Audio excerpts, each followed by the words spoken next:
What's going on, everybody? This is gonna be a special episode from the Stroud Low Cash Files pages. This episode right here was done literally days after the Mike Brown uprising. Mike Brown actually being shot and killed in Ferguson. So this is all fresh, off the head content. People just really displaying their emotions and thoughts when it came to what happened with Mike Brown. So a lot of things we know now, we didn't know then. None of the indictment, anything like that. We didn't even know much about the person of who Darren Wilson was at the time. So it's just raw emotion of what we were kind of feeling at the time. And it's interesting with the death of brother George Floyd and how all of this is, kind of re-up and coming in the way that things ain't even changed that much since Mike Brown. And we have to look at it that we keep on saying that these things are going to change, but we were talking the same thing when Mike Brown passed, and then we had Tamir Rice, and then we had Sandra Bland and Freddie Gray and all those brothers and sisters, and now we have a whole new set of people and a whole new set of martyrs, even back to Trayvon Martin. And this one is going to be real interesting because it was interesting me actually going back to listen to this episode. It's pretty long, so you have to dive into this one. So it was interesting hearing people's perspectives and the pain, and not necessarily it's the pain, just the inside of what everybody was thinking at the time and how we were very, very optimistic that things would maybe changing. But looking back now, you're talking about have it too much even really changed since Mike Brown. Hopefully this, situation in Minneapolis teaches us all a lesson and gets us all to look at ourselves in the mirror as a country, people, and understand that white supremacy is real and it's so embedded within American society that we gotta, pull it out at its roots. Let us know what y'all think about this episode. It's real. This is one I like. I think one of our most poignant episodes. It was real heartfelt. It was a lot. It was taxing just because of the fact of how much emotion and thought and everyone put into this. And want to give a shout out to everybody that came through on this one. Clem Smith, 87th District State Rep. I believe he's still doing that. Clem would have to let me know. My man Chris Carter, who was the Alderman of the 27th Ward at the time. James Mcgowan, at the time he worked with Beyond Housing. He doesn't currently, but everybody knows Vandalyzm was always on the show. Rashad from Commentary was on this episode. IamHandsomeRob, who has come on various podcasts with us, he was on this episode as well.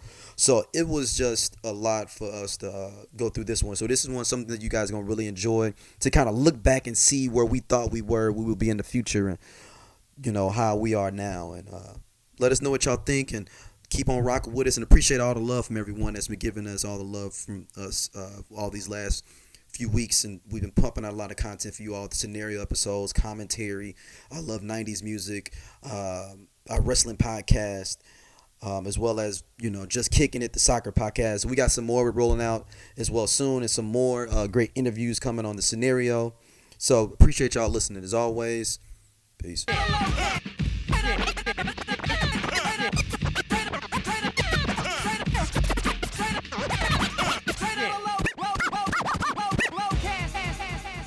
This is in the Stroud Low Cash is a very, very special one.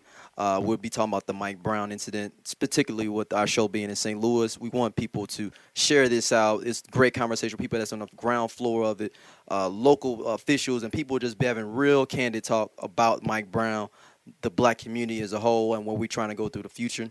So definitely just share this episode. If any other episode that you do take the time to listen to, share this one. Let everyone get a chance to check this out because things are really, really going on here in St. Louis. There's a lot of revolution happening. All right.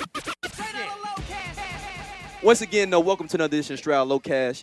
Thank y'all for tuning in. This one's not going to be as comedic. I was saying Javon may come in with a couple of jokes about hair weaves and them stealing one rim. He had a whole thing about them stealing one rim, no. Well, I want to tell the story Javon said because he may not make it. This dude said, he's like, well, you got one rim, right? He's like, and homeboy look excited about that one rim. No, he only can sell that in the dark. He said he only can sell that one rim in the dark. And like, hey, what you do is you put this on a big wheel for your little man's, right? And then you let him just roll that bitch down the street. I'm gonna tell y'all, no lies. It's a dude that got out with a whole set. He was rolling around today. Shut up. With a brand new set. Hold on, he had a whole set. He had the whole set. Whole set on the truck, on the Dolo. And he was whipping it. And he was whipping it.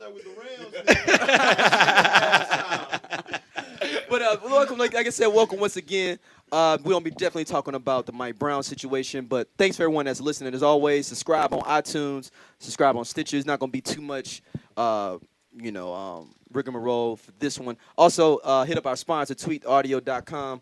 Put in the code SOLC, get 33% off your headphones and all your accessories over there, and they'll hook you up.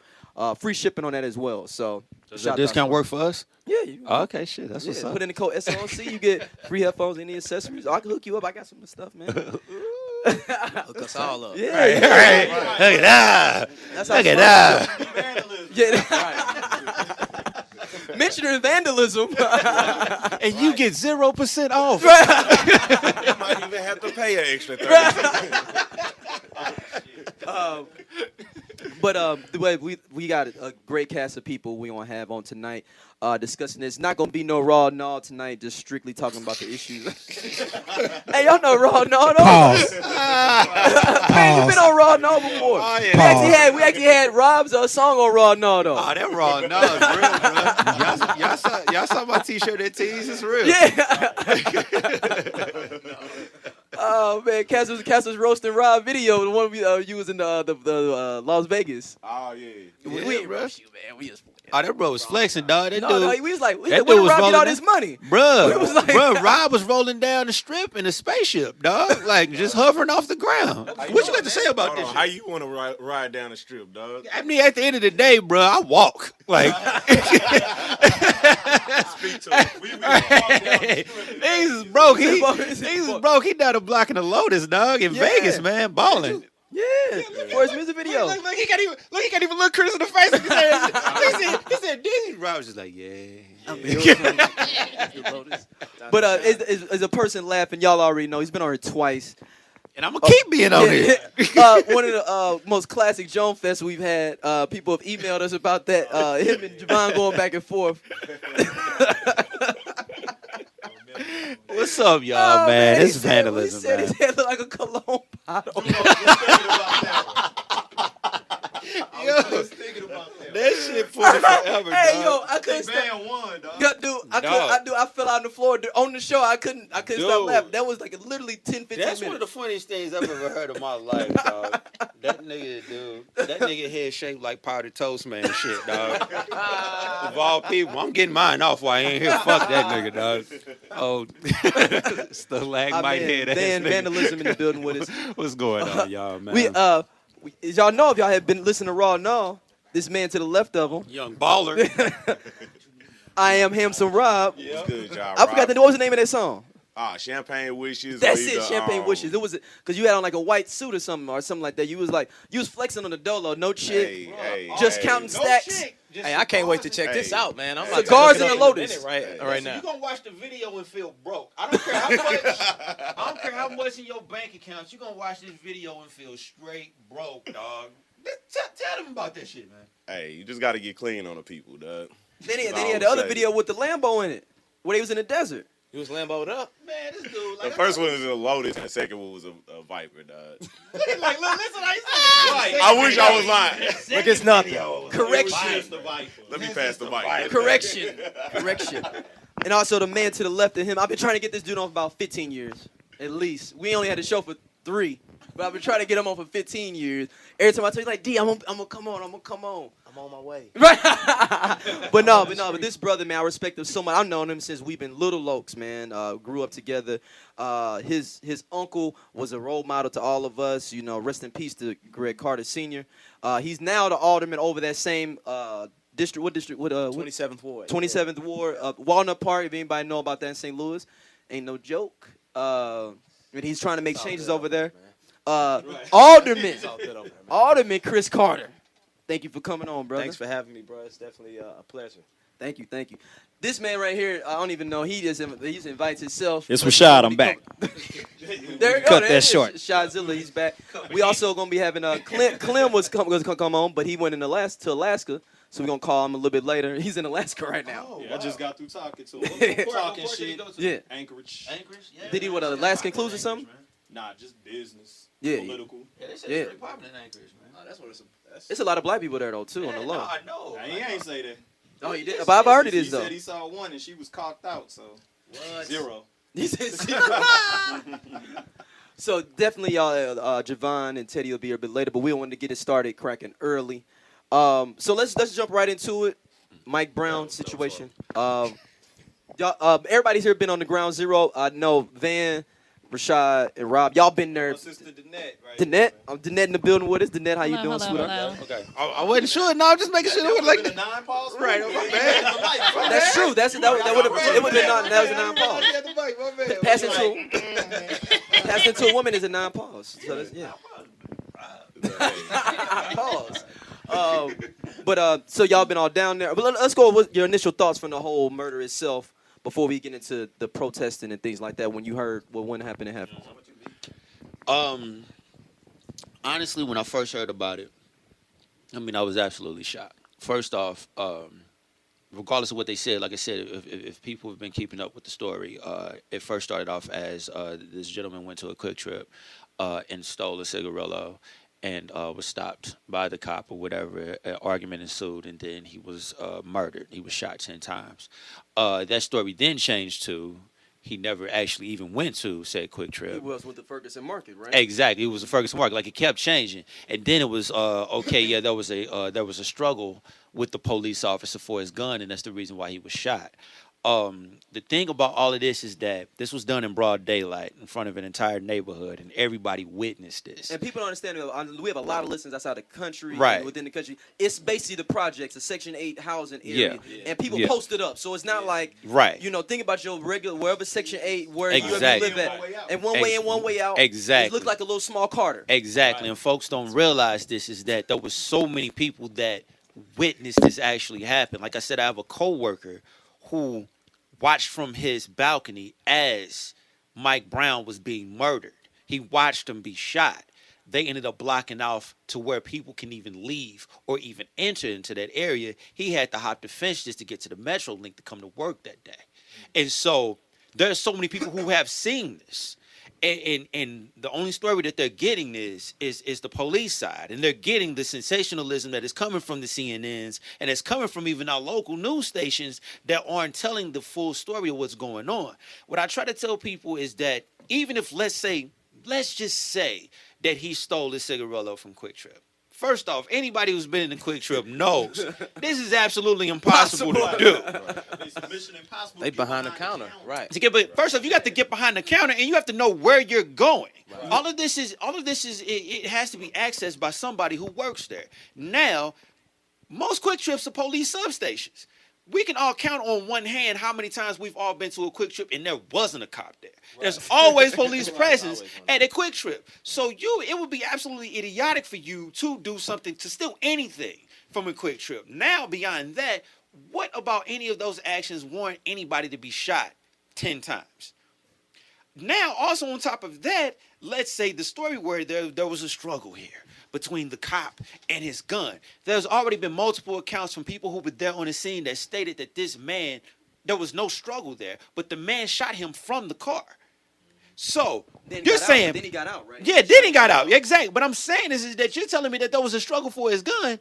So you telling me right now that Mike Brown reached into this man's, into the police car. This is how bold he was. He reached into the police car and went for this man's gun. That was a struggle. He shot him once or twice and then just kept fucking shooting him. Is that what you're telling me right now? At what point was it okay for 10 shots to be let off into this one man?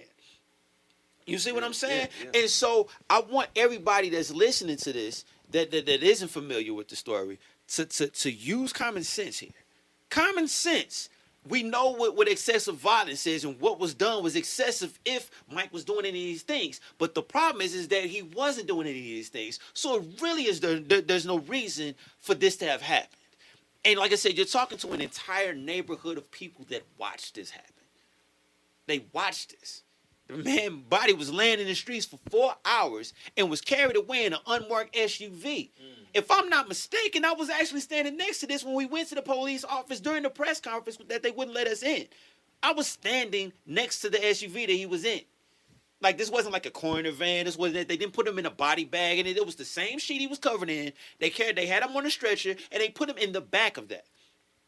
regular old GMC type of all blacked out regular SUV. It's the jump out joint. The joint that like you don't know it's the cops and you speeding behind and they hit the lights on your ass. That joint. That's what they put him in the back of. Exactly. And so that's what I'm trying to tell people is like when you sit there and you look and they say, okay, yeah, we're gonna give you the results from the coroner exam and all of that shit. The minute that they put him in the back of that SUV, I knew we were not gonna get the true answer on this. We're not. Because when they do that coroner exam, the way you shoot somebody, if there's a struggle, all of this shit, they can tell you everything that and also, happened. I was wondering about ballistics, though. Wouldn't some of them bullets pop back into his vehicle as well, though? Exactly. That's what I'm saying. All of this stuff. When they took his body in that, and then the family didn't have it, they just now gave the family the body. Right. They just now gave this. It's what? It's 4 days. Exactly. We coming on 4 days. And they just now today gave the family the body. And that's my issue with that is that they can say anything, but if you tell them that they're not gonna release the coroner's exam, then we have to go off of what is being told on television. And most people don't have access to certain people like myself and other people like Tef Poe and all of those different people who are actually out there with these people who've seen it. They don't have access to that, so all of they're seeing is what's on CNN and that these animals are out here looting. There has not been any looting since that last day. I want people to stop reporting that. They had the Galleria shit. And that Galleria shit wasn't even. It was a regular fight. It was a regular fight. I was there. Oh. I work. Yes. Okay, yeah. Okay. Yes. I'll talk about it. Man, they trying to Go ahead. Please tell these people about what happened at the Galleria. Around maybe about 5:30ish, it was a group of kids that came into the mall that were a little rowdy. It's nothing new. We're used to it. But the police presence we know was really, really heavy. Because we didn't know what was going on, we did close the gates. And it was just a little fight, a little scuffle or whatever with some kids. Normal stuff that teenagers do. And then they tried to lock down the mall. They told everybody to close up their store. And then maybe about 20, 30 minutes later, they basically told us to open. Rumor had it that they ended up shooting at the Metrolink across the street. So they popped a couple of shots off. So, I mean, nobody was injured. All the police presence wasn't called for because there is a substation at the Galleria. Thank you. Richmond Heights stays at the Galleria. I know 2 of the cops. I talk to them on a daily basis. So they stay there. Security is present all the time. So, I mean, that's what it ticked me off that the media actually made it bigger than what it was. The kids weren't looting. They went in there. They was just being normal teenagers. What they do every freaking weekend, they come to the Galleria, St. Louis Galleria Mall, for y'all that don't know. They do this all the time. It's nothing new. So that's what it is. Oh, yes. So it was a media attack. It was a media attack. I mean, like I said, they made it way bigger. When I left work, once they finally said it was okay for everybody to close, once I left work and I saw all the news stations and everything, and then when I went home and I saw all these cops in the front, I was like, this didn't make any sense. It wasn't that serious. It was just a group of kids that jumped off the Metrolink, for y'all that know, we call it the train, whatever. And they was just coming to the mall like they normally do. They ain't had nothing to do. They didn't have school. So they was just being rowdy, being a little stupid like they normally are. And that's what it was. I mean, it's funny that y'all say all that. It's the fear of a black planet, man. Mm-hmm. Like literally, it's so much. And I was talking to my coworkers about. He was just put me aside. He just wanted to talk about it as a one-on-one. I mean, I would never tell anybody else because he was just like, he is so much undercover white guilt about shit. They know that we have reason to be upset about shit. So anything jumps off like that, oh shit, let's stop this shit now. It doesn't matter though because they know that people are so upset about what this. We got generate. We know the fucking history. We know the whole history of what happened. But they know, especially with this shit going down like this. You got Eric Garner out in New York. You got the brother in Ohio that got shot holding an air gun while he was on the phone sitting there. Exactly. You know, this shit is hot. Young kid that just got killed in L.A. Yeah. And he was yesterday that just got killed in L.A. and he was handicapped. Like this. It's one of those things where it's like I'm absolutely proud of my city, man. Like people were downing the rioting and all of that, and folks, like I said, it sucks that it had to get to that, but all that rioting got us here. Yeah, and that's why people are paying attention now. I hate that we had to go that far, but we're that frustrated.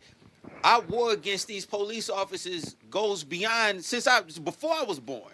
You know what I'm saying? My stepfather, my father, they've all had to deal with it. They people had to deal with it. And my thing is like, we're just at that point where it's like we cannot continue to allow us be victims of shit like this. People who are cops and people who are playing like they're cops, they have to value black life. Like, people are trying to like stop racism. They're trying to do this magical thing that's gonna make white people believe that we're great and we're not animals and all of this shit, right? Coon train it's is not gonna coming. happen. But my thing is that they need to respect us. You ain't gotta fucking like at us at all. Right. You don't have to, but you need to respect us as a life. Yes. Period. That needs to happen. And like I said, people don't respect anything but fear. If anybody who's listening to this right now, look at what they're pointing at us on these streets. Look at it. These are armored trucks. These are M16s. These are like all Army grade issue weapons that they're pointing at defenseless people with their hands in the air yelling, "Don't shoot." Don't shoot. That tells you right now that they're absolutely terrified of us. Yeah. And we don't have shit in our hands but phones. That in itself, like I said, common sense tells you, start looking at them. Stop looking at us. Stop looking at us. Stop looking at us as if we're doing something. Because earlier, today, we're literally me and this fool, Rob, were going down West Florissant to clean up. That's why, am I lying, Rob? I have on the dustiest shoes right now. This boy Javon saw this shit. He would clown me so bad. I have the dustiest shoes on right now because we went down there to clean up. And we saw people were protesting and we went to join them. And everybody's peaceful. There's no issue. Matter of fact, we were actually even being, like we were laughing and dapping each other up. I ain't never felt closer to black people in my city in my life. Yes. Woo. It'll bring you to tears. In my life. It'll bring you to tears, G. Everybody's speaking to each other, and people tell you this is one of the most violent cities in the United States. I have not felt more closer to my brothers and sisters than I ever have in 30 years of my life here. And seeing all of that, they had the nerve to bring all of that shit out here in the broad daylight. Word. And the only reason why they didn't shoot at us, the only reason why they didn't tear gas us or any of that shit, but white people out there too. That's and the cameras. only reason why. It was them cameras and all them white people. If they wasn't there, go ahead. Let me interject, cuzzo. Vandalism is my passionate cousin. I love this nigga. But I was going to say, we got to look at it too, man. There's a couple of things happening. Me and Clem talked about it. I'm pretty sure Clem will be coming in later. Right. Number one, shout out to brother Umar Johnson and all of them. They've been trying to try stuff like this on the world court. Bypassing America, taking it to the world court. And with those TVs running, with everybody keep filming, I don't give a what, keep filming, because the media is a weapon right now. We'll come to that later. Keep filming, but the world is watching. They can't do a lot. And number two, indirectly for the brothers, the young warriors, who people want to call thugs and goons, and they cooning about that. We'll come back to that too. But with these young warriors, if y'all listening, do you know, like Net was telling me they was at the press conference, can you protest between 7 a.m. and 5 p.m. perhaps? Yeah. Fuck that, because you in they pockets now. Right. And now you really making some moves because them cops are not working for free, brothers and sisters. Right. You know, go ahead, D. Yeah, let me switch it over to Chris Carter here. He's the only person that probably can do shit. We all just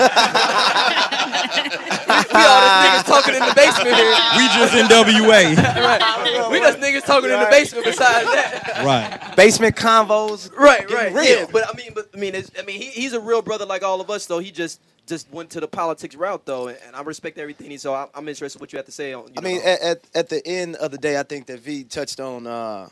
He touched on everything that I basically wanted to say. You know, I think that everybody basically feeling the same way. I'm disappointed in our young African American leadership from my end. You know, because it's a lot that we could have did to make it easier for us. You know, myself, Clem, Carla May, and a few other folks. I mean, we are the next political generation, and it's a lot that we could do better to, I guess, to provide more for our community and for our people. So, I kind of feel, in a sense, that I'm on the hook for some of this too, because, that shouldn't happen all the time. Sometimes it gets covered up, like what we see now. What they tried to do at first. And so I just think that at this point that we are living in the same era in a sense as Martin Luther King and Malcolm X. I looked at some of the pictures last night from when they were tear gassing and shooting and bombing and shooting the beanbags and the rubber bullets, and I compared them to some from back when Martin Luther King was marching. That shit looked it looked the same. Put it in black and white. It's the same. The only thing that changed is the clothes. That's it. And so I just feel like we are fighting for the same thing that they were fighting for 50 years ago. Right. You know, I mean, we are still fighting for our key place in this world, and you know, I'm just hurt because I think that some of us, you know, we could have did a lot more to push our people into a better light and to put white folks on blast for some of the stuff that they do. Because, I mean, believe it or not, this is thrown up in my face. Antonio French, man, we fight this daily down in City Hall. Like this is regular. You know what I'm saying? And so, you know, we just get to a point where, you know, we are like this in City Hall. So, I mean, we riot on our, you know, in our own way. And, you know, it's time for us to get more people involved. And, you know, I think everything happens for a reason. I think that black folks, that God made us to handle a certain amount of stuff. White folks can't handle none of the shit that we went through. You know, I was just explaining this to an older gentleman in the barber shop on Saturday. I'm saying, look, you know, you could put a white boy in Walnut Park. See how fast he get up out of there. Put him in the same situation as your average person living in my ward. Have to wait for the government to provide food, housing, help your kids. They can't survive in that type of environment. We can. Right. And so I believe that it's time for us to use this as a stance to take it to the next level. If we have businesses that are in our area and they don't support us, let's not go there. Right. You know, I mean, I boycott businesses in my ward because I don't like the element that they keep around. You know, right. And so like it's a store in my ward and I don't mind saying it, but they sell guns and dope out of the store. The police know it. The building inspectors. I mean, and they let this. Business? No, it's an Arabic owned business, okay. And you know, and so, you know, they let stuff go on in our community that they won't let go that they won't happen anywhere else. Look, I could take that same store, put it on Lindell or in the Central West End. Man, that shut that store down in 10 minutes. If it was black owned, if it was black owned, they would shut it down. No. With the same element that they have now, if it was white owned, black owned, Arabic owned, whoever owned, they ain't finna have that over there. Man, look, look. The one of the workers was busted selling hand grenades a few years ago, and nothing happened. I mean, they locked him up. He went back home to and then came back under a whole nother name. With some more grenades. Yeah, you know what I'm saying. And so I think this is great what we're doing, but I think that we need to take it to the next level in terms of having our own, you know, black businesses, us supporting our own neighborhood. You know, that's what it's about in the end. You know, in the end, I mean, we turn up some other people's business, and that's cool, but think about that. You got Quick Trip and all of these businesses that got messed up, but these people have been making money off of us. Man, fuck Quick Trip, man. The most and money. I'm finna tell you why. Hold on. We spend the most money out of all these other ethnicities. We give all our check away. Yes. But where was Quick Trip? Where was AutoZone? Yes. Where were all of these businesses that standing up for the people that were good in the community? Yeah. Well, you know why they weren't there. They weren't there marching on our behalf. We come in the hood. We're gonna come in your hood. We're gonna take your money. We're gonna treat you like shit. I am cursing today, Rim. Just let you know. My bad. These I are ain't gonna curse no four-letter more. words. Hey, I ain't cursing no But more. nah, but Tabernacle, seriously, tabernacle. but seriously, Internet radio, man. Why So they look- act like we ain't got why, motherfucker? No, but I was just gonna say, no, seriously. We come in your neighborhood, we take your money, the Chinese food restaurants, the Chinamans as we call them, AutoZone, all these other places, and Family Dollar. Family Dollar, General Dollar. and we out when you burning our shit. We out in two Caucasian Missouri. Right. Yeah. Right. But now, why you saying you want to use upset with Quick Trip? Well, no, because it was a point where I think the owners were asked, if y'all notice, they don't have any spots in North St. Louis City. No. And so not at all. and That's so that's the closest one to the city. Is that? that's the one Well, that where I you, stay at, they got one like at Vandalyzm and Yeah. Oh, but that don't count. That's Manchester, on the south side. but That's the south side. it's the city, but it's but it's not That's right. south side. That's south side. I Right. consider And that so- south side. It's And other so side of and so we had like prime land where we were gonna open up for them, basically give them whatever they wanted to come in. So over there, right over there off of West Florissant. No. And this was I forget. It was like off of Grand. It was like Okay. prime spot right off the highway. It was like basically like hell no. Like we gonna have to get we're gonna have to get extra security. We're gonna have to buy cameras. We're gonna have to do all of this stuff. They gonna be stealing. Right. And so from that point, I mean, I like the stuff that Quick Trip, can give out. I don't go there. I mean, they got good gas, but And I ain't even wouldn't- trying to be funny, but I just had this thought when you were talking.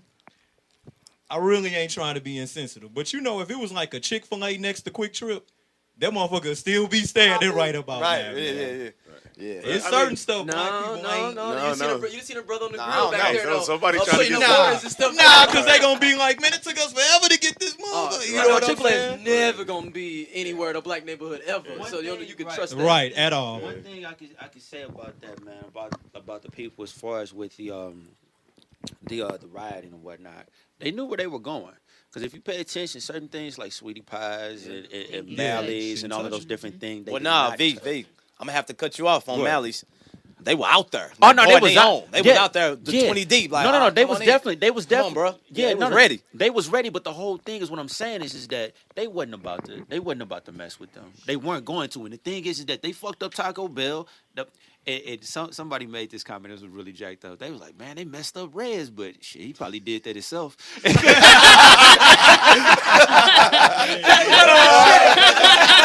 Hey, you know what? That might be true though because nobody brings up Reds being messed up though. No insensitivity. Well, no, because that Reds, it was bought out. They have Arabic owners. Yeah. They just bought the name. Right. Pay attention. The majority of the businesses that were messed up were not black, and that's one thing I can say about everybody that did that. They ain't But messing it with was one Enterprise answer. though. And they and the chicks was saying like- that y'all were real petty for not touching Rainbow. Nah, they ran up in them. Yeah, it was just like, come on. But no, Let me- but go ahead. what I'm saying is that this is great, but what's next? After everything is over, we need to take this movement and organize it and take it to the next level, just in terms of for real boycotting and fighting for our own, man, because that's what it's about. Can we rewind real quick? And I know this is something you probably a cue in on too. Yeah. I've been seeing a lot of and this is kind of going into the cooning segment, where it's just a lot of. I'm changing. Not yet, not No. yet? You can go there. I'm changing Coonan into Cowtown. I want like that better. I want to catch that on Cowtown. I like that I wanna better. That's bring a that better back word. And catch that on. I want people to go have to Google Cowtown. What the fuck? That's is he a better talking about? word, Go ahead and too. Google that, and that's some deep shit that But comes it's with a- Cowtown. But it's a lot of people. I've had this conversation like at least 20 times, and they're just like, "But why burn things and why loot and this, that, and the third?" And I had to say, like, look, I don't agree with the burning of the buildings and the looting, but when you have a people, especially these young people, No, they ain't That's lazy, man. unheard. You know how They- hard it was for that homeboy to get them 4 set of rims, though? You said that he had got his I'm trying to He figure had out to how he go got back. it. He had to do 4 trips to go get Nah, them that rims. motherfucker These was like, 28s with the tires. 28? These Oh, on- yeah. homeboy was efficient too. He probably wasn't talking to nobody. He was like, "Hey, Earl, no, shut up, nigga. I'm trying to get my shit." What? Don't get it fucked up. He in the trunk. Right. Oh, they was taking the plates off their car. They were strategic. Right. You know, I ain't gonna lie. I'm actually kind of impressed the way that they were pulling a lot of things off. But I'm gonna be serious with you. It's like I understand where people are just like, man, that's messed up. But I said, you know what? When you put these goddamn churches in these neighborhoods, and the only thing that look good is the church. Churches don't do nothing. Like Churches and liquor stores. When y'all come in and talk to them for a little bit and you bounce, and I know everybody in this room been talking to the youth before all of this happened. Right. When you neglect them, when you treat them like they ain't shit directly and indirectly, they got bottled up chaos. Yeah, but they when they mad. but even farther past that, when they go back out in the community, these people that's looting aren't just people that are trying to take advantage. These people have been oppressed and mistreated by the police officers. They've been mistreated by the businesses and the system. By the businesses, I'm giving you giving you the money, and I'm being followed around. Right. I'm all like, you cannot take for granted this energy. Do you know what COP stands for? The acronym of COP is Champion of People. And when you really think about it, Citizens on Patrol. I mean, what they call it, but it's about police academy. That ain't what that's it what they call it. means. That's what they call it. But when you think about it, Academy 6. but when you really think about it, like this kid was shot in a housing project or in the middle of everybody seeing him. Nobody was able to identify this cop. There's something wrong with this. Right. Nobody knew this cop. His presence wasn't known. The only time we really know I police heard a rumor that the dude was from Clayton on. That's what somebody had told me. He wasn't even like he was just working in the area like as an off time thing. I'm not sure if that's true or not. You know. But none of those 53 police officers and then that guy that was possibly contracted out, none of them are from the Ferguson area. Oh, that's crazy. So that's a problem. No relationship at all. There's 3 blacks on that. Not even a black man. Yeah, Ferguson is 66% black from what they were saying, and it's police 3 force, blacks. 94% white. Yeah. And none of them, 0 of them, are from or live in Ferguson. Can I ask y'all something? Can I pose a question or just pose something? So it is one thing that bothers me though, and that thing is, I mean, I know that we are mad now, but how come we don't act like this when Pookie shoot Ray? You know, this should be. No. But this is what I'm saying. It should have this, and we should be doing the same thing every time somebody in our community is killed. But at that time, everything come out. You can't snitch. Stop snitching. The T-shirts come on in. Like no. But now. It's a whole nother story. You know what I'm saying? See, I'm gonna break that down. Okay, bro. My issue with that argument is that crime happens where crime happens. Right. We make such a big to-do about black on black crime. And like I said, you can look at statistics. There's just as much white on white crime. It is. Just as much Latino on Latino crime. Crime happens where crime happens. And so it's like, while I enjoy the statement, and we shouldn't be at each other like that. You know what I'm saying? We shouldn't be. But the real is that it happens everywhere. We aren't just the only ones who are doing this. This isn't just an epidemic of black people. Right. You know what I'm saying? Like, oh man, white people love each other. These black folks just killing each other. No, they killing. Bro, you just saw Tony Stewart on camera murder the hell out of another person on a racetrack with cameras on. And that nigga went and raced the next day as if the shit didn't happen. Like, you sat there and watched it, and they showed it on SportsCenter. Like, this is real. You know what I'm saying? And so it's like, with that said, it's like I feel that. By the way. He's a fucking jerk. Fuck him. And that's before this happened. No, and that's before this happened. Like, he's an absolute dick. That's before he killed that dude. And so, he almost killed another dude before they doing it on the same track. Exactly. But what I'm saying is that it's like, I would love to sit there and we need to hold each other accountable. And then when I say each other, I mean black people as far as everything that we're doing. Right. It's like all of this unity that we have right now, it needs to go on from here on out. We need to be the catalyst for the rest of the world. You know what I'm saying? Like, and so like he's saying it basically the boycott, and we need to understand that our money is just as green as anyone else. And that comes back to economics. And That's my whole thing. Go ahead. Yeah. I just wanted to let me say this real because I know Jay, you got a lot to say, man. You're gonna school us up in this mug, man. But I just wanted to say too, let's not take for granted, man. Just like let's look at it from a like psychological approach. You know what I'm saying? Once again, it comes back. You know what? You remember what Thug Life stood for? Yeah. The hate you gave little infants fucks everybody. Yeah. Pac is a genius because that's what we're dealing with. The more and more neglect, broken families, stuff like that, and people for children. Us when we came up, and before us, feeling like nobody gives a fuck. Guess what? If they don't give a fuck about me, and I don't have no ground, I'm gonna start not even giving a fuck about myself. So when I see him, I'm riding, he riding, no snitches. You develop this this criminology or criminal culture. This situation, so when people talk about it, I'm like, you're right. But you know what? It took something, and I look at this as spiritual. You got people, I don't want to use this term wrong. Jay, correct me if I'm wrong, but is it like a jihad war? Jihad, yes, jihad. You got people looking at it like... Jihad, my bad. Jihad, excuse me. They looking at it this deep. I look at this as a spiritual wake-up thing, and I think one thing that all of us can agree on, Nagakunya, or what's your word? Kowtow your way out of this. With it. And I ain't saying that to you, Chris, because I know you just pretty much asking a question. Yeah. But that's not going to happen. And like Van say, we not going back. This is the wake-up call. So let's not, we got that old shit, but we got to move forward from here. Brother Jay? Yeah. This Jaharu, we got to stay consistent, and we really got to, take this and keep it pushing.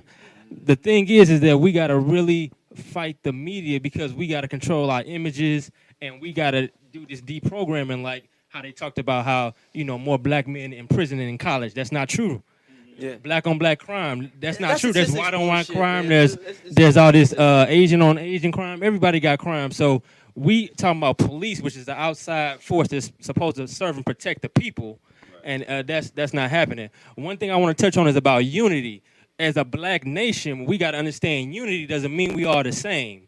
We need everybody to play a part in the movement, no matter what part you play. We cannot put our other brothers and sisters down. We salute our brothers on the front lines. We salute our brothers that's trying to make changes in policy and politics. We salute our brothers that's trying to help with teaching the brothers about, the right and wrong ways to deal with the police on a daily basis. So we need everybody to play a part in the movement, and we can't be like, oh, well, they doing that and that's wrong, or we doing this and this is right. We need everybody. That's real shit. That, I'm sorry, not to Go. Flow. Definitely, without question, like everybody from here on, and I can't say that I'm absolutely the most well-versed in my rights as a human when it comes to police officers, and when I'm stopped or when I'm asked for my ID, any of these different things. But from here on, we need that knowledge, and we need to not only study it, we need to pass it on. Right. That has to be, period, because if you look at and it's like the I hate to say it, like it's like the viral phenomenon, like of these YouTube videos of people absolutely just spewing out the law to these cops, shut them down, and they're dumbfounded to where they can't do shit. You know what I'm saying? Like it was a man who had a gun in his hand, and the cop tried to stop him for it. He had the right to carry. It was in his hand, and he broke down the law to the dude, and the dude let him walk the fuck off. Because what could he say? He knew he knew his shit. Whereas somebody ignorant like myself to that, and I'm not saying it in a funny manner, but I'm saying like, you know what I'm saying? I don't know. But if I sit there and walk around with a gun in my hand, and I could lawfully have this gun, and that cop fucking tackle me and put me in handcuffs and arrest me for having a gun in my hand. You know what I'm saying? But I don't know my law. I don't know what it is that I'm supposed to be able to say in that situation to shut that down. We need to all be aware of how this is supposed to go, and we need to pass that on. Ignorance is no longer an excuse, especially in the age of technology. That is something that you willfully are. If there's something that you need to know, you see every last one of us in this room got smartphones. you can Google search some shit in a second. It don't take nothing for you to actually find the answer to something that is just to anything. To absolutely anything. You be like, what's Van's real name? Exactly. You can find out. Google it. Google it. You can find out. And that's what I'm saying. It's like ignorance is absolutely your fault at this point. You know what I'm saying? Like the whole I didn't know. If the question popped up in your head, you can use the phone that's in your pocket and find out, and at that point, use it to your advantage. But right now, we have to we have to be aware of who it is that we are. We have to be aware of what our laws are. We need to pass that on to people. We need to boycott properly. And another thing I wanted to speak on is that unity. Like you said, it needs to be consistency, but there needs to be a lot of unity. There is so much division between us. Like Rob would sit there and tell you, when they told us that we couldn't be in the street, all these people were like, all right, we gonna move. And then the what was the state senator name? I forgot her name, but she was like, she said, I'm sitting down. And everybody sat down. And I was like, I'm not about to move while all of these cops is right here so they can shoot her. Fuck that. Yeah. And so it's like you had a group of people who was gonna stay, and the other folks were like, no, they about to start shooting. We leaving. We gonna go down here and protest. I was like, the last time y'all did that, they threw gas, they threw gas things in y'all yard. When they told y'all to go home, they threw it in y'all yard and hit y'all with rubber bullets in y'all yard. Yeah, they were shooting in the private property. Also, exactly. So my thing is like, what's going home gonna do, or what's going over here gonna do? They gonna keep telling y'all ass to move. They gonna keep doing it. So we need to, if we're gonna be together, we need to be together on the front and don't move. We don't need to move. If something happen, it's gonna happen, but we don't need to move. Y'all got to stop being scared of these people. But this is the thing that goes back to leadership to an extent. And I mean, I want to transition a little bit here, to a little bit to like town hall meeting that me and Jay went to last night. There does need to be leadership, because it's like we got the black, we got all these strong ass soldiers out there, but they not condensed into like the columns, like you would have an army and you'd have people in there. There's no leadership. And our leadership, and when I say this, Chris, I don't mean in a disrespect to this. Say it. A lot of the motherfuckers are kowtowing, man. Right. I went to that thing last night, man, and everybody wanted to fucking talk. Nobody wanted to come up with solutions. You got 15 different organizations popping up and shit that, that's coming up, and we gonna be doing this. But the soldiers is in the streets. Right. And my whole thing was, my main issue was, why the fuck was none of these meetings in the middle of Ferguson? Set up a motherfucking stage in the middle of the goddamn street on West Florissant, and let the people that's in the fucking area come to the meeting. And my man, real talk, in that church with Al Sharpton and all of them last night, a woman stood up and said that shit. Why y'all ain't here? Right. Them soldiers are out there. Yes. Y'all ain't here looking good for each other. Oh, I got a suit. I got my suit from Platinus. Don't nobody want to hear that shit. The soldiers are out there. You get in your little Benzes and your Cadillacs and whatever, and you go home. Man. These young soldiers are down here. These are our babies. And they don't give a fuck what y'all talking about, honestly. And they know you don't. Because I was having an argument with my lady, and she was like, well, you need those people. I was like, but they don't believe in the shit they talking about. That same shit's been going on. They don't see it. They don't see it. Hold on, look. The same stuff that they reading to us, somebody else didn't wrote that up. Yeah. They didn't. Brother they, Chris, they don't think I'm that. convinced that some Caucasian people pay for Al Sharpton to come to this motherfucker. Yeah, I believe that. Because he don't go nowhere without a check. 10 grand. 10 grand minimum. Nowhere without a check. 10 grand minimum. Let's take this a step further. Go ahead, brother. The Ferguson chief of police, the PR agent is black. How about that, everyone? Wow. So all of those words that you all have heard in these press conferences and shit was all wrote by a black man. I seen it with my own eyes when we went down there to the damn press conference for the first day. Right. I saw it.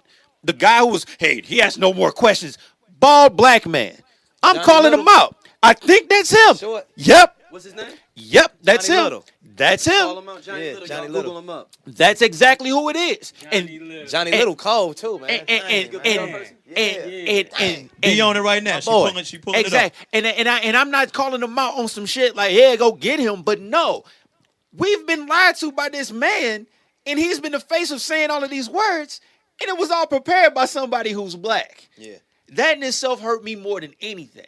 And like I said, like we were out Another there. word I want to bring back. Yeah, Sam Bowen. But keep on. Sam Bowen, but yeah, Her banjo Sam Bowen, music. Sam Bowen. Which is what people man understand. What you people know understand. No, Uncle Tom. And we need to stop the word Uncle Tom. School him. Can you school him real Stop quick? the word Uncle Tom. Uncle Tom actually died in the book trying to help out slaves. Yeah, but it was If you Sambo. read Sambo is the one that was on some shit. On some He's the Zip one that Coon got Dandy shit. that got Uncle Tom killed. See, okay, so Hold on, look. what's the name of that book? Uncle Uncle Tom Tom Kevin. Yup. So yeah, making sure we got it. So listen, to even bring up on that, Sunday morning when they had the first press conference, they told everybody to be there at 9, an hour early beforehand, and we were supposed to actually be allowed to be in the press conference. But of course, they changed it and said, yeah, you got to have a press pass. So of course they didn't let us in there. Dog, it had to be every bit of 500 of us, and we walked up in that damn police office. Right on. We all did. Looked at them dead in their face, and they tried. Oh, the press conference is over here. So we went into the damn press conference. They wouldn't let us in. So we stayed out there, and we were out there for hours. NAACP and all these damn passes and these big ass fucking untailored ass suits when they come in. Steve Harvey. I saw you drop your The hand, Steve Brother Harvey Jay. collection. The Steve Harvey collection with the 18 buttons going up the lapel and shit. They want to come in and fucking talk to Channel 5 and all of them. We are out here. We are enraged. We are shut the hell But up. see, and- we and- out here. We out here yeah. for real. And so somebody posed that argument earlier too. They mentioned that, I think it was you, Shad, where you said that we have all of these churches in our community and the churches look good, but the surrounding neighborhood is jacked up. And so the issue is, what are these churches really doing? You know what I'm saying? I mean, back in the day, the churches were a home for different resources to help folks. Yes. And now, like I have in my small little ward, guess how many churches that I have? How many? 84. 84 churches in your ward? 84. I'm talking about no. Look, I can take you over on Gilmore. It's a church on this corner. It's one across the street. It's one right here. And there's one across the street from that. It's one on all four corners. And the majority of them are the same denomination, ain't they? Yeah, hold on. Hey, and the block is fucked up. Fucked up. I'm talking about everything, people in need, struggling. We need to start everything. calling these neighborhoods CAW. And Churches and Walgreens. That's all I see yeah. around these motherfuckers. And so you are right. Most of our African American leaders, most of our political leaders, folks that are holding these offices, they full of shit, man. Yeah. For real. I mean, like, and I'm so disappointed in our black ones. I mean, I can only speak on some of the stuff that I've seen. And it's, man, if you guys only knew half of the stuff that some of the folks that you see on in the newspaper, that you may even think, oh man, I respect this dude. He out here fighting.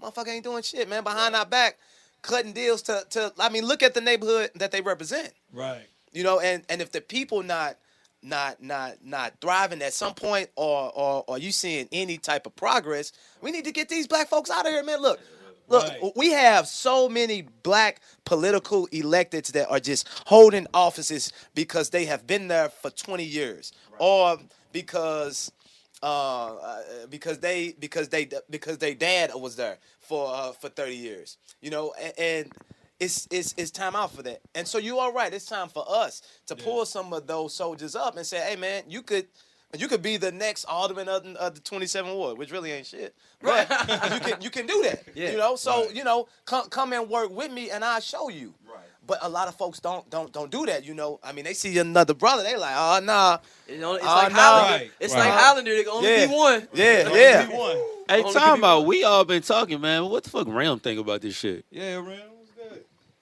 Pause. Right, I did. Yeah. You a mic. I think it's super unfortunate that a young brother got lose his life, but I got a different perspective, I guess, or maybe something to add on is I think a lot of people now have to teach the young ones the way now. A lot of times you got the soldiers in the street, but everybody can't be a soldier. Exactly. Right. No, that's true. Everybody can't. You know what I'm saying? Like, there's certain things that I want to do in the sense of a soldier. I can't. I got a wife. I got a son. Yeah. I can't do that. But I think we need more fathers to, because I'm just checking in there trying to set up an organization to teach young guys. Like, hey, these white people ain't playing with you. Nah, You know what I'm saying? right. This is what you got to do. You know what I'm saying? Like, because now you got these brothers coming up, fuck this shit. Now, I'm a grown-ass man. I'm this. But you don't really know. You don't really know what it takes to survive. Right. What So makes you grown? Yeah, so a lot of times it teach a man to kind of teach them, hey, this is what you do in this situation. It might save your life. Right. You know, because like my father taught me that, like, hey, make sure you have insurance on your car. Right. You know what I'm saying? Because you get pulled over, then it's like, you reaching from a gun.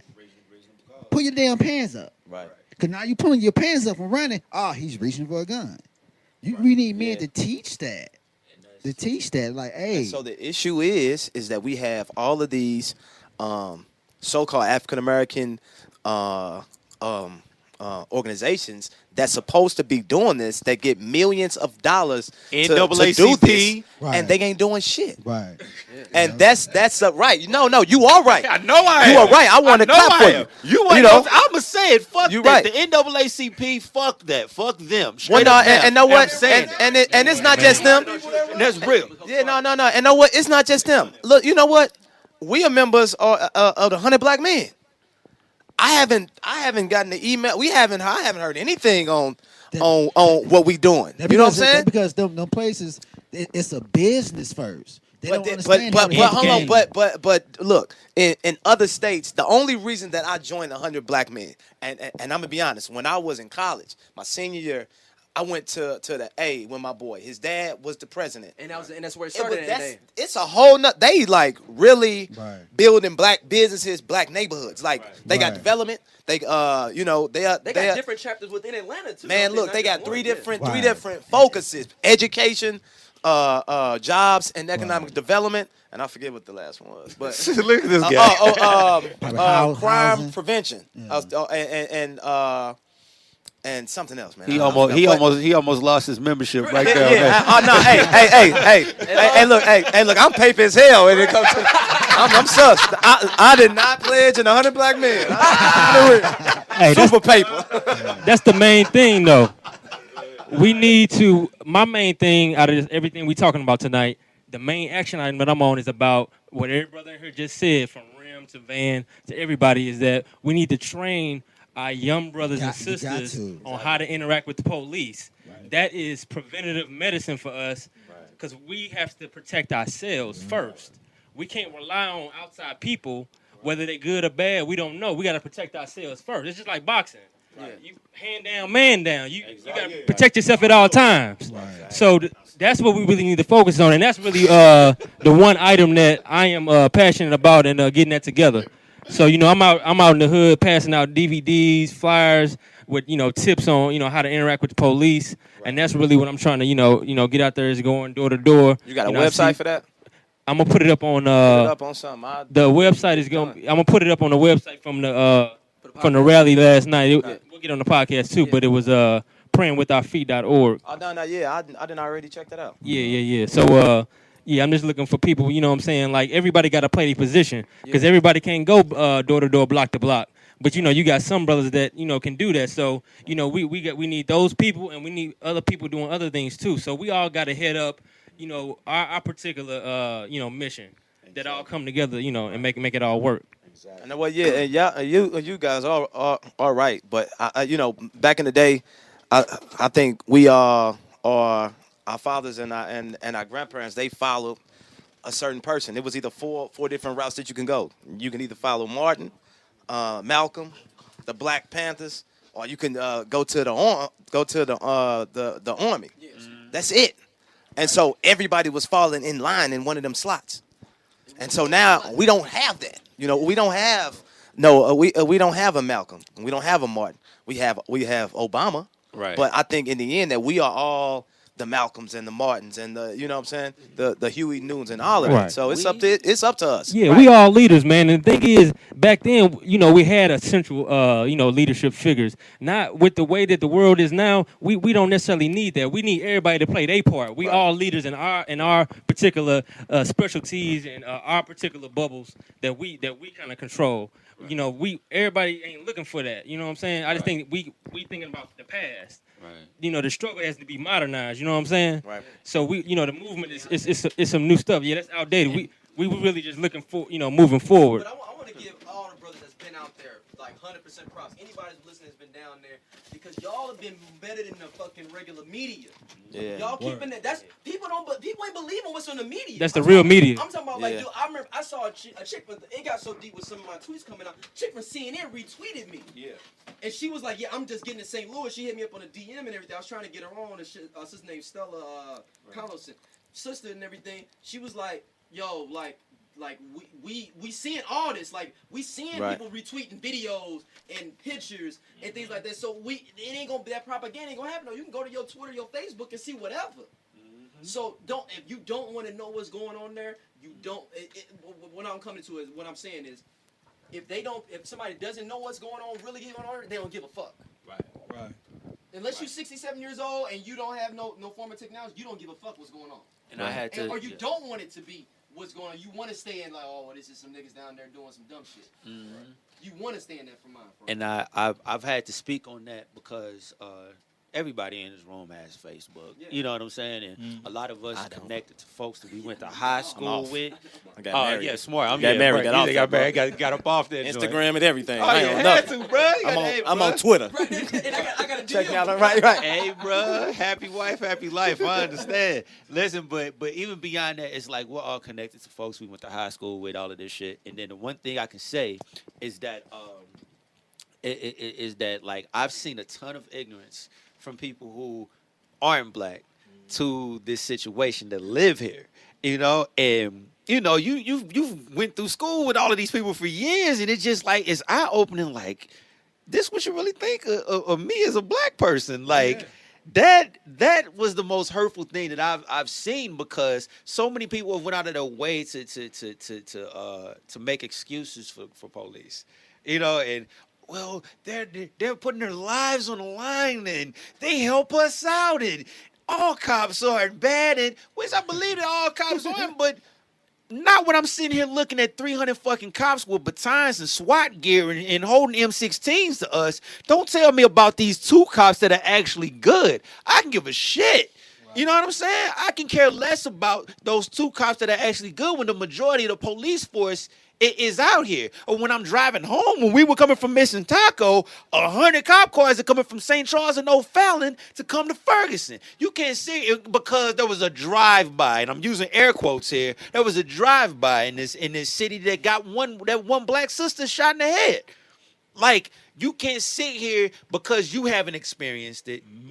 When even statistics, this isn't even hearsay anymore, when statistics even state that with all of the pullovers and all of the arrests and all of the ticketing and all of that, that the majority of them are done by black, done to black people. So go ahead. I just want to jump in on that too, because what I want to say is even worse. Besides the Caucasians and the persuasions and whoever y'all can name, it's the brothers and sisters that are making excuse. We talk about this all the time, that are making excuses. I said straight up, like, fuck, it's finna get raw. Straight up. Like, look, you come to me talking that coon shit, I'm going to smack the shit out of you, and I'm going to hug you. You know why? Our children are on the front line. Unless you were with Mike Brown and with that cop, you don't know what happened. You know how many times I'm hearing, if he just did the right thing. Motherfucker, what's the right thing? What's the right thing?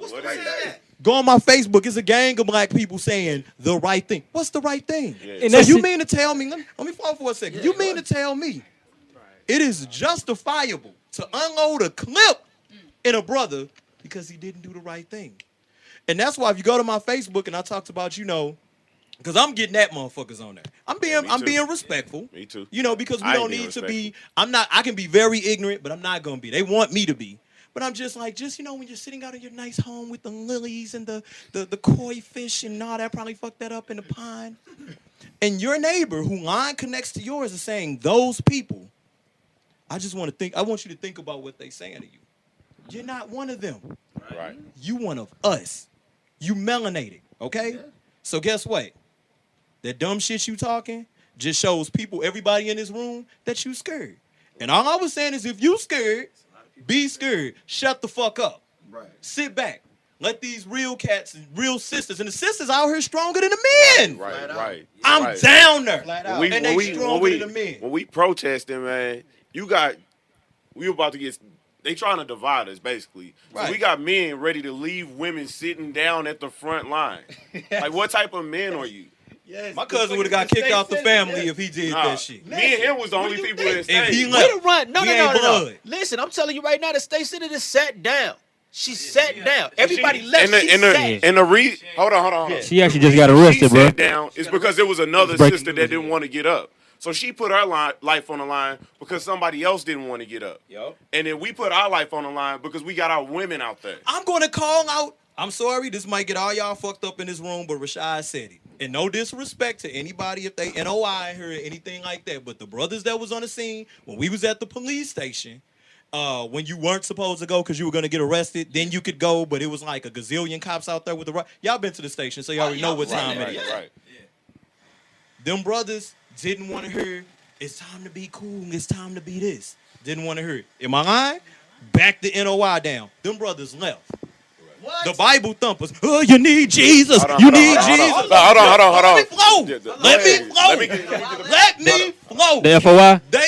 They pushed them back. The Bible thumpers came with a Bible. They did his ass just like this. They don't know their Bible then, because when you think about it, when God was upset with the earth, he flooded the earth 40 days and 40 nights. Okay. So you can say it. People can say it as peaceful as they wanted to, but he basically killed everything on earth. Right. When he was upset with the town, he put a plague in the town. So God, Jesus, none of them are soft. Right. Why are we just, the definition of insanity is keep on doing the same thing, expecting a different result. Right. So us protesting and just being peaceful, okay, we're going to do what you're going to do, then we'll move over here, and then we're going to do what we're going to do, is not getting any results until, okay, we get into people's pockets. And I feel you. These young soldiers were just like, Brother Rob, they just didn't want to hear it. They were fed up. I'm one of them. I know. Everybody in this room a rider. They were fed up. It was me. Shout out to Tim from Sweetie Pies for the rest of his life. Rolling. Yeah. He was been out there. there. He These been guys there. were on the line when brothers was leaving these young G's. She was there. And that man on TV. I was there telling these brothers, please, we need y'all. Yeah. These, Nick, he the riot cop. I'm right here. Excuse my back. They scared of us. Y'all the gods and goddesses. I know everybody got their religious beliefs, and that's fine. It's all love. Gods and goddesses. They scared of y'all. These young G's listen, because I ain't no thug and no gangster. I'm a Super Mario brother ass nigga. But all I'm saying is, listen. They felt that people were out there that cared about them. And when they exist, everybody else who was coming with their bullshit ass rhetoric, that they are, as you say, Right. they felt somebody who felt them. Right. Brother, talk to me. They see y'all sitting out there risking y'all life. Man, these motherfuckers are trigger happy. Yeah. Just like It's not a game. And all y'all people who listening to this, who talking shit from your house with the dog that go woof woof and the AT&T U-verse, whatever cable, talking shit. If you not on the front line, shut up. Quit asking. Get out there. Quit asking us where to go. Guess what we doing? Every day we get every day we getting out here. Right. We don't know where to go either, but we getting out here. People want to hear us. We the new Malcolm X's, we the new Martin Luther Kings.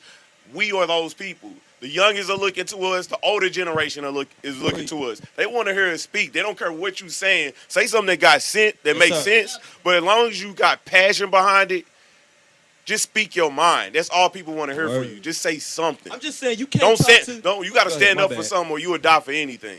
You can't talk to these young G's and be like, here's a Bible or here's a Quran, and you not showing them that you gonna ride with them. Exactly. Brother, I would die for you and with you. What's happening? But it's a better way to do this, young G. It's a better way. You know what? This man feel me?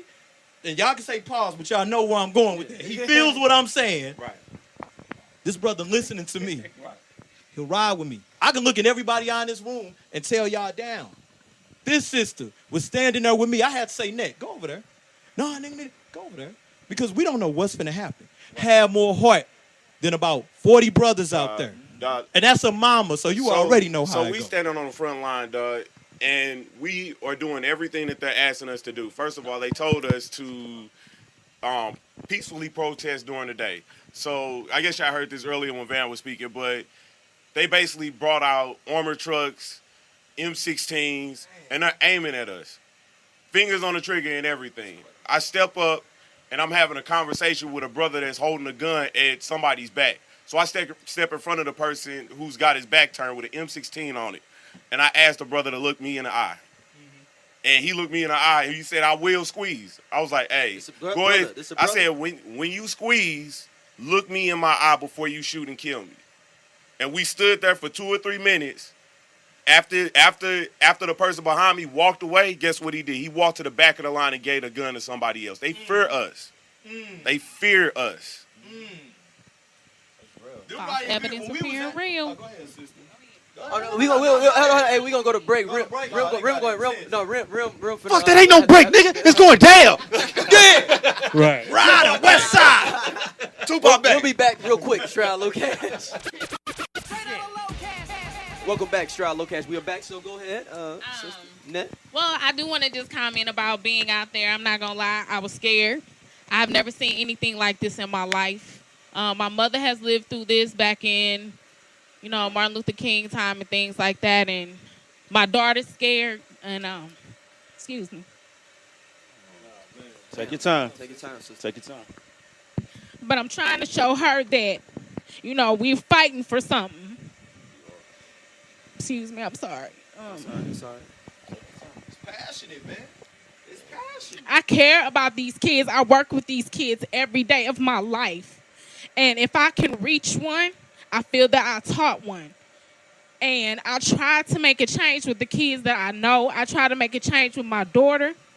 And I try to make a change at her school. I try and do everything that I can to try to make a difference in our community. I went to Normandy. I know Mike Brown Sr. I've known him, since he lived in Pine Line. I'm from Northwoods. For y'all, this part of St. Louis. But I'm sad. I'm hurt. I'm disappointed. And I just don't have nothing to say for real. I'm hurt. Yeah, it's time to start being like more proactive instead of reactive. Because the thing is to me, is like I got 2 daughters at home, and before they get to age, something's got to change. Because the law is basically telling me that if it go to the judges and my peers, which are the jury, they're not going to handle it right. The police aren't handling it right. So what are you guys telling me? You're basically telling me that if a police officer has the audacity to shoot my child, then I need to take the law into my own hands. And before it gets there, I need to be proactive and make sure things are changing now. All right, hey, we're going to get ready to call up my brother Clem, your cousin. Yeah, bring Clem on up here. Yes, man. Hey, man. So all y'all cats is trying to blow up stuff together. Okay, man. I'm the shortest one out of everybody. Yeah, brother Clem up here. He brother in Alaska, man. I was here doing some big things. He was out there with me and Nick. He was out there with us that morning, man. Clem was out there? Yeah, Sunday Yeah, morning. Clem been active. Yeah. And for the people out there, we call it active, getting active. Okay, activity, activist. You know what? I was tripping at first. I had my wife out there, man. Clem, can you hear me? Pregnant. Oh, 8 months. Yeah, my first kid. We out there. She told me, no justice, no peace. I'm out there like, yeah, let's get this motherfucker. Right. Hey, hold on. She's like, man, I'm getting Now I can hear you though. Yeah. Go, look at him out of here. Can you hear him? Can you hear him in there? But I appreciate it. Talk again, Clem. Yeah, okay, we hear him a little bit, so we got him. Oh yeah, you sound him. Oh, okay. Oh, now you. All right. Are you you there, Clem? No, I said you were sounding a little muffled for a minute. Okay, yeah. So you can hear everybody now? Clem got that Boost Mobile. Come on, man. He got that net 10 over there, man. Wait, Clem, we wanted to pull you in. You out there in Alaska doing your thing. We want to get some of your accounts, some of your thoughts on the Mike Brown situation, the rioting, and some of the solutions you feel, your thoughts. Yeah, it's kind of 2 ways on this thing. It's an unfortunate, tragic situation, but it's predicted. You look at some of these police forces out in St. Louis County. Some of the officers they choose to take on with their force, and it's almost like it's an accident waiting to happen. To your listeners who may not know, St. Louis County is comprised of about 92. I think he cut out. That thing we lost him. Hold on. Man, I'm telling you. For example, the district I represent, there's a city, a small little town with about 300 residents, but they've got a police force. Doesn't really make a lot of sense. Doesn't make economic sense, but sometimes fighting crime is not their main motivation. It's to bring dollars in. But these police forces don't pay a lot of money. Some $10, $11 an hour. And a lot of these officers that come out to these smaller municipal police forces have been let go from either St. Louis City or other more professional accredited police agencies, law enforcement agencies. And I don't know if that's the case with this officer, but what I've been hearing is that he's had issues in the past, and sometimes they just trade people around. On the other hand, as you all will probably be discussing, murder happened on the street. A lot of people are reacting. I am not one to tell the people that are reacting to go home. Now, they might bring in some people to say go home and pray and all of that, and I'm not going to be the one, and I got nothing against praying people. But this is an issue. It was a powder keg, and this was the match that hit it and lit everything on fire.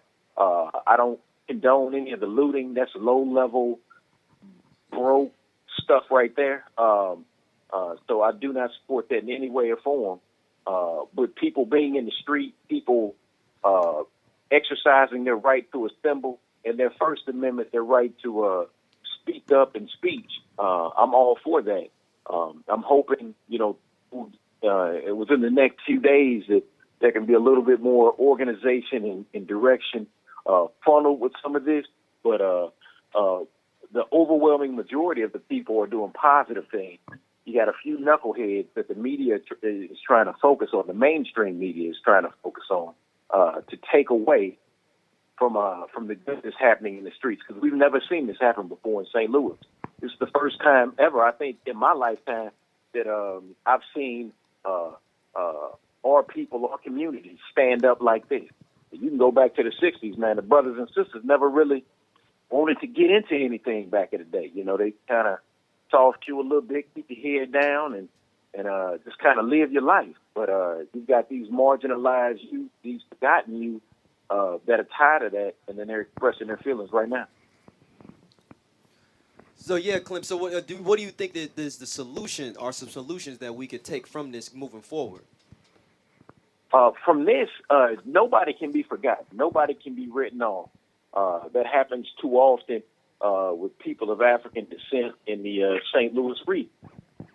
We've got a situation where we've got inadequate funding and leadership in schools, and it has been for some while. The lack of economic mobility going upwards by way of meaningful employment. I, for example, work for a company that doesn't seem to necessarily like to have hire anybody else that doesn't look like the majority society here in Missouri. So basically, it's a great job for white males, but when it comes to everybody else, it's not. So I know they're not an isolated employer. You have that a lot. You've got a lot of gatekeepers in HR with a lot of these companies that'll see maybe a name that has a little African sounding right there, or a traditional African American name, and they will not pull a resume. So, or they'll hire an African American without the best credentials or intention to work in HR to eliminate the brothers and sisters that are trying to get the job. So that way, they're like, hey, well, we got a black over here running diversity or working in HR, but it's on them. Those are the ones that did it. It wasn't the company, but it looked good on paper that you've got a black person in this position. However, you're still not hiring. So I think a lot of this is of the anger in the streets is around the economic portion of it. I've been down there. I'm kind of feeling bad because I'm out here in Alaska and I had to come, or they were going to charge me a lot of money for canceling. But I'll be back in the streets come tomorrow evening. But talking to a lot of brothers and sisters, and some of these individuals have went to college, and they've accrued all of this debt, and they have not been able to find meaningful employment, and they're upset about that. So the economic part, there has to be something that happens with these jobs in these companies. As you all probably know, sitting in the room, you all know probably 4 or 5 people that have left the city of St. Louis going to other states to find economic opportunity. I know a lot of people going down to the South. It's kind of funny. Like I say, our grandparents came up from the South to escape oppression and to be able to get into the workforce. Now their grandchildren are going back to the South because that's where the opportunity is. And that's ass back. And that can't continue to happen. So we've got to have that. We've got to have, like I said, the economic mobility upward. We've got to have proper education in school and not these people out here trying to experiment on black kids like a lot of these organizations are. We've got enough people with everybody.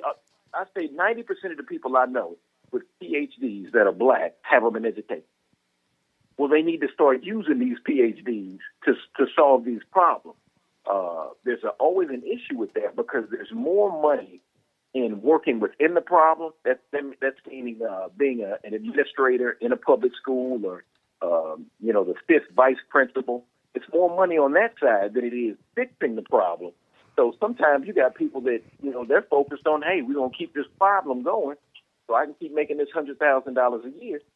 But that's got to stop. We've got to start calling these individuals out. So you've got the economic part, the education part, and then you've got to have, I think, proper mentorship. Because what's not happening, you start looking at a lot of these groups. You got somebody 80 or approaching 80 that's running the organization, and they have no mentor or they have not reached out to the youth to listen to them or to groom somebody for the next position, for that position to take us in the future. So I think those are 3 major things right there. And a fourth, I would just have to say we have to include everyone. We can't just say, well, they're over there in the corner and they can't, we can't fix them. We can't help them. You hear that all the time, but I think you can. It may take more resources, but we have to do it. If we ever want to solve some of the issues of the ills in the St. Louis region, if we don't do, I'd say about those 4, or maybe I said 5 things, we're going to be in the same place next time something like this happens. Anybody got any questions for Clem while he's on the line? Clem, hey, this is Chris Carter. What's up, man? He can't hear you. He can't hear me? Clem. Yes. Go ahead, Chris. Clem, can you hear me? This is Chris Carter. Oh, yeah, what's going on? Hey, what's up, man? I can hear you now. Your voice is real. So look, like hey, Barry White. Clem, I was trying to explain to them how we have a lot of people, well, a lot of African Americans that are elected that aren't great or that aren't good for the community that they are elected to represent. So at the same time and token, I think that right now, while we pushing this movement to get justice and to get peace, I clearly spoke on us trying to build and create our own. But politically, don't you think we need to, for once, come together as a African American unit? I mean, a unit, and fight for our folks as a unit for once. Oh yeah, this definitely. That's unfortunately has not happened over the years. As you know, as a younger brother involved in a political process, and me being a little bit older, but not quite of that age as these other individuals, I have never seen us together, all of us, on an issue. Right. And then we've got to do that too. Even with the situation going on in the streets now, I see a few people going out there to get some photo ops, standing with Al. Right. But they're not in the streets talking to the people or talking with them, dialoguing, having back and forth conversation. They might be trying to tell them what they need to do, but not really understanding what the problem is. But that has to happen. All right, we are back, Straight Out Low Cash. That was a Clem Smith. state rep for the state of Missouri. He sounded like Megatron a little bit into that. He said he's gonna come on next week though too, so that'll be a good look for us as well. Javon, my comrade, he's finna get ready to come in. He has some stuff to say to Van also. Along with Mike Brown. I'm not sure where this is gonna go. Actually, this may not even go for Mike Brown. I don't know what he gonna say coming in. Oh, it's all good, man. That dude can say what he want. Oh, apple juice colored bastard.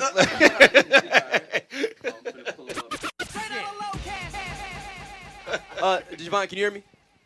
Yeah, I can hear you. Can you hear me? Yeah. You good, man?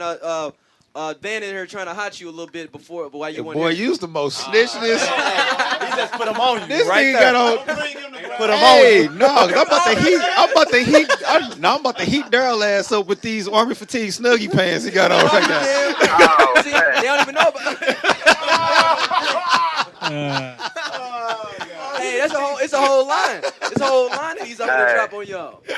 I call comfort. Well, hey, Daryl, I'm saying, Daryl, you trying to make us young? Yeah, that's what he tried to do. That's exactly what he tried to do, dog. Get this nigga, dog. This nigga got on some fleece pants. Hey,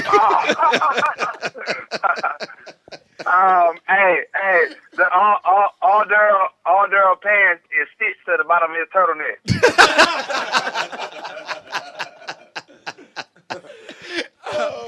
Hey, Javon, we've been talking about the Mike Brown situation, though, man. What's your thoughts, bro? Oh man, it's crazy, dude. Just the whole situation. I feel like this, man. I think what the police are trying to do, they really know what happened, but they got to try to throw a story out there to kind of cloud people's vision and make people look at it a certain way when it was just overkill. It was wrong. Period. It wasn't no gray area or what. It was a fight that ensued. No, I doubt that. I seriously doubt that.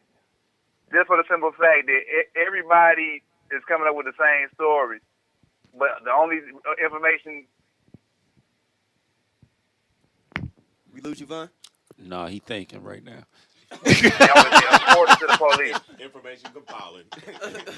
You know, everything is according to the police.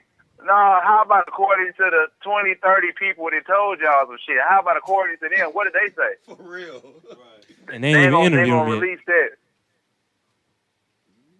So why you didn't make it, Javon? I just, So let everybody know your situation and why you couldn't make it. Oh man, well, my cousin thing.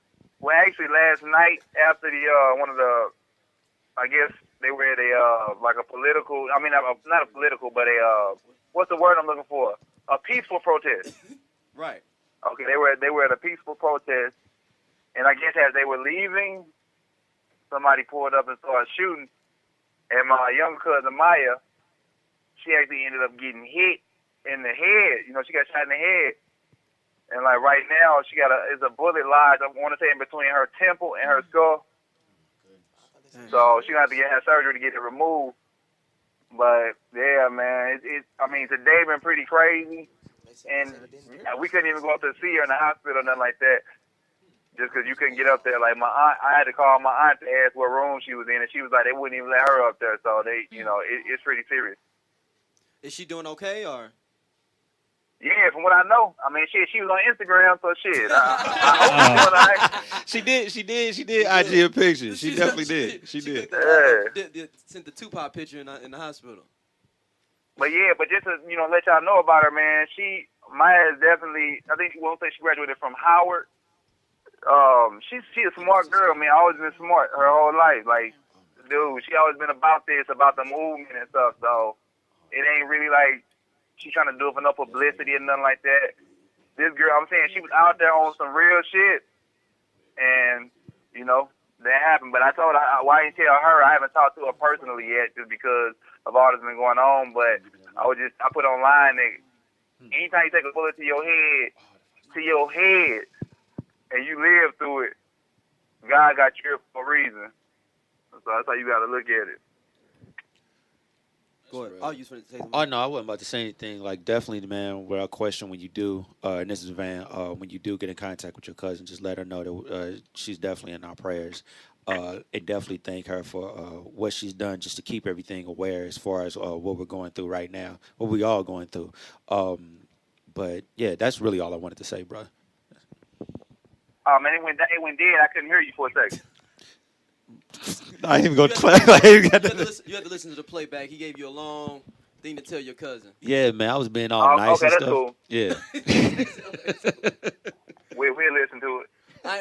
We ain't even gonna, we didn't read no emails and nothing today's show, man. So none of the people, a lot of people still upset with you, but I didn't read none of them. So just let you know. What'd he say that made him mad? No, he's supposed to come out with his own show for a while. Oh, that nigga ugly, man. Nobody want to see him. Hey man, you got your mustache on today?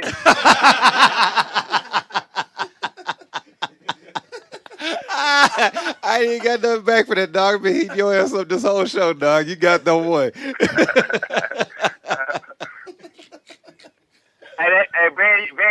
look, Van, you put your mustache on with mousetrap glue. Yo, no lies, dude. That boy Javon Bill is the coldest Jonah with a speech impediment ever, dog.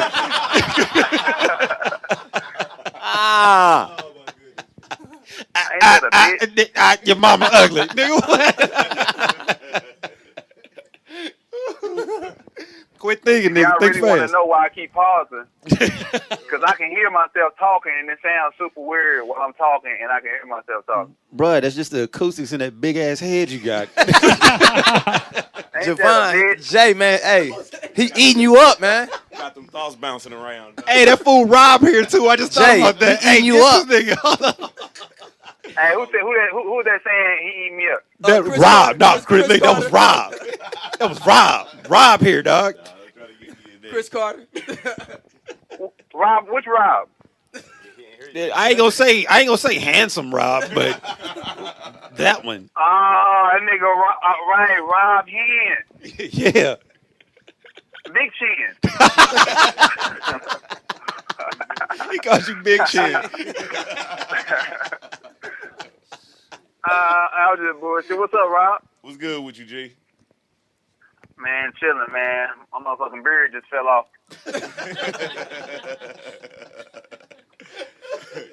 You gotta quit putting that WD-40 on it, dog. I know, man. And that motherfucker getting slick. You gotta get that. You gotta stop getting that winter oil for your beard, dog. Hey, man. Summertime. And this my job interview beard. I put this one on. Oh man, Javon, damn. Hey man, thanks for calling in, though, bro. We getting ready to wrap up in a second. Definitely, I'll give you a buzz when I leave, man. All right, I just bought you 3 turtlenecks off Craigslist. Hey, what colors are they? Old tortoise neck wearing. What colors, Javon? What color is it? Yeah, what colors? It's Ninja Turtle purple. It's it's Donatello purple. Hey, you want to know what's funny though, Javon, dog? Like when we be talking, cause we all know multiple Daryls, and so we be talking about, yeah, man, I just got to kick with that nigga Daryl. They be like, who, Big Daryl or Turtleneck Daryl?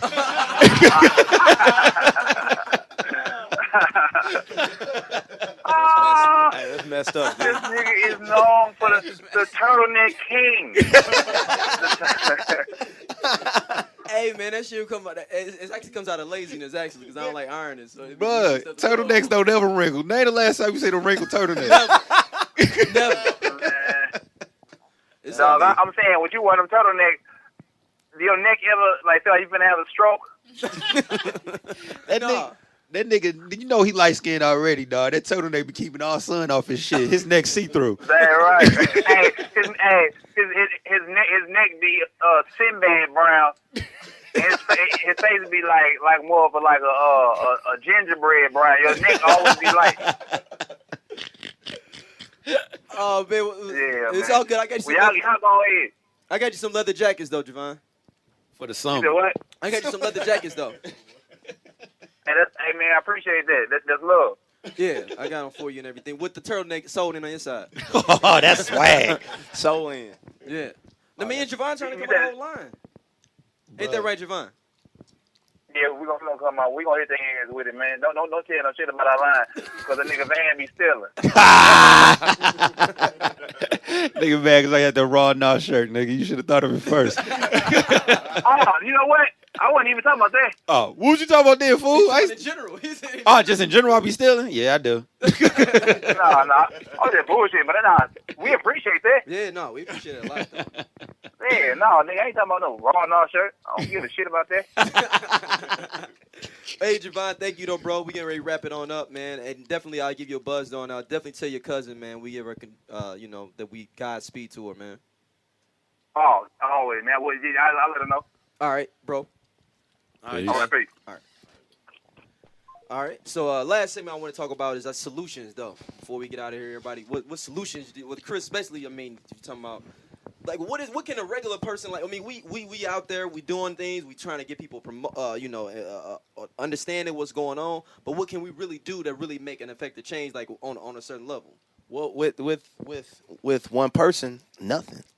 You know, I think that somebody said it earlier. I think it's going to take a whole organized movement for us to actually capitalize off of this and to show folks that you can't play with blacks, that you can't play with young blacks in our community, and that we are here and we are a force to be reckoned with. Overall, I mean, business-wise, economic development-wise,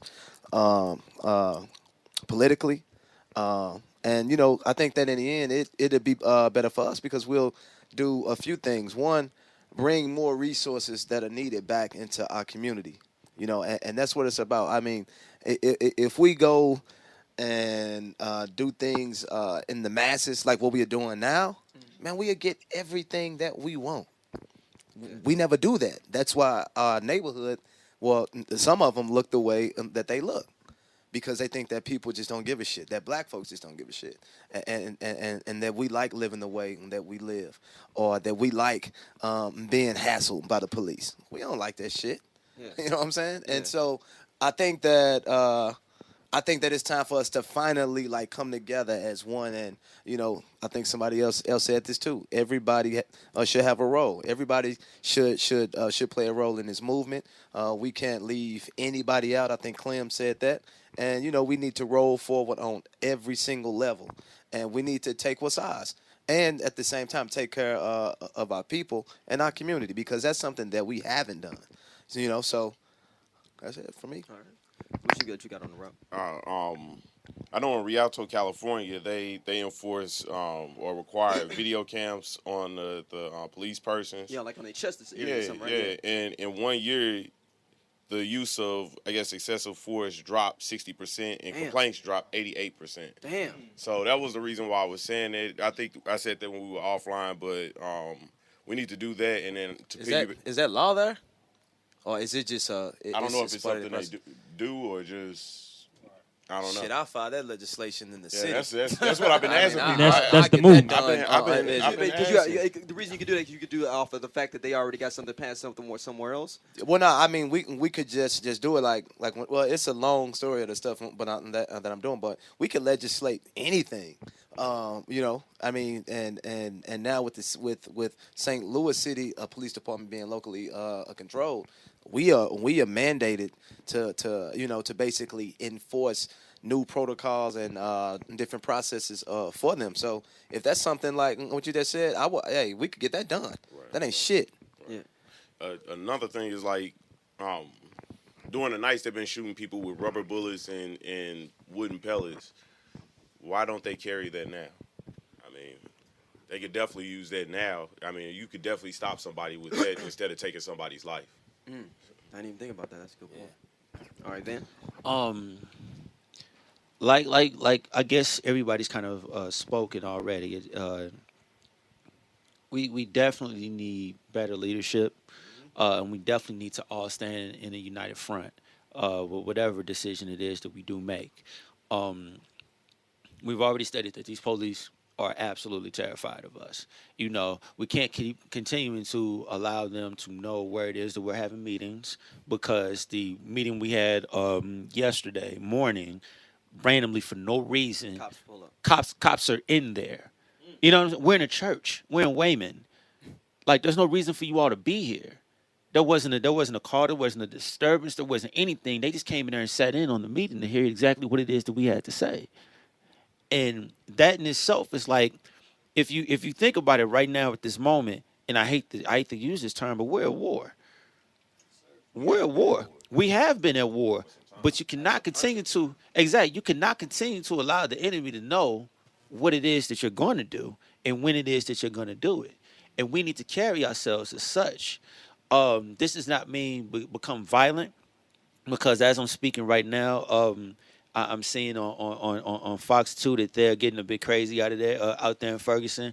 Right now, they're turning back up. I just got to looking at Tefpo's timeline. They're being gassed right now at the moment as we speak. And like I said, we were just out there. Like I said, we knew that this was going to happen as soon as it became nighttime, that they were going to start doing this. And they want us to continue to be peaceful. I don't know how much longer we can be peaceful in this situation. Truth be told, I'm not an advocate of violence in any way, shape, or form. But at the same time, how many times do you allow somebody to smack you? You see what I'm saying? Like, how many times do you allow people to continue to disrespect you? I'm a son. You know what I'm saying? I'm a son. You know what I'm saying? I have people that love me, and guns were pointed at me today, and I came loaded with the cell phone and my wallet and my keys to my car. You see what I'm saying? And all of these people, we're talking about children here, and they're children of all different colors, and they're here, and there's guns being pointed at these children. You see what I'm saying? And it's like we have to quit trying to side with these people if they're not going to side with us. And we're supposed to have respect for these police officers, but clearly if you're going to be pointing guns at my child, at what point do I lose respect for you? I don't have any more respect for you. So it's like we have to, like I said, we have to completely be one in our front. We have to stop letting them know what it is that we're doing and where we're doing it. And we have to recognize, again, the power in our dollar. We talked about it. We're promoters. We've done this. You know how many times that they've been, and I hate to go off on a tangent, but this is very valid to what it is that I'm saying. How many times that we've had situations with clubs where they didn't want black people up in there. And then we come back around and fuck with them. And listen. Exactly. And they'll open up the doors eventually. Because their money is fucking dried up from the money's fucking dried. But the thing is that they'll open up the doors eventually and allow all those black people to come in, and then 2 months later they close. Yep. Because they already got it. And they already got it. They Exactly. get a cash grab. Exactly. And they close. And we do this every time. Like, now the new phenomenon is throwing parties at Harry's. Harry's never fuck with us. Let's keep it all the way real here. Harry's ain't never fucked with us. Let's keep it all the way. Let's keep it all the way here. There with a full suit on, each maybe still be like, I don't know. Yeah. Listen. Got a Steve Harvey on. He ain't got a Van Coleman, in 30 years of my life in St. Louis, Missouri, has never stepped foot in Harry's. I can't even tell you. I've seen it on top of the hill. I can't even tell you how to get there. I can even tell you how to get to the actual front door of Harry's. Reason being because it's been unspoken that we're not supposed to go in there because we're not allowed to. But now all of a sudden you can throw parties in there. And I guarantee you Harry's is about to close. Oh, 100%. They are going to. Yeah. Exactly. That's what I'm trying to say. That's what. Exactly. Exactly. Why are they closing? Because of Ballpark Village. Exactly. But that's exactly what it is that I'm saying.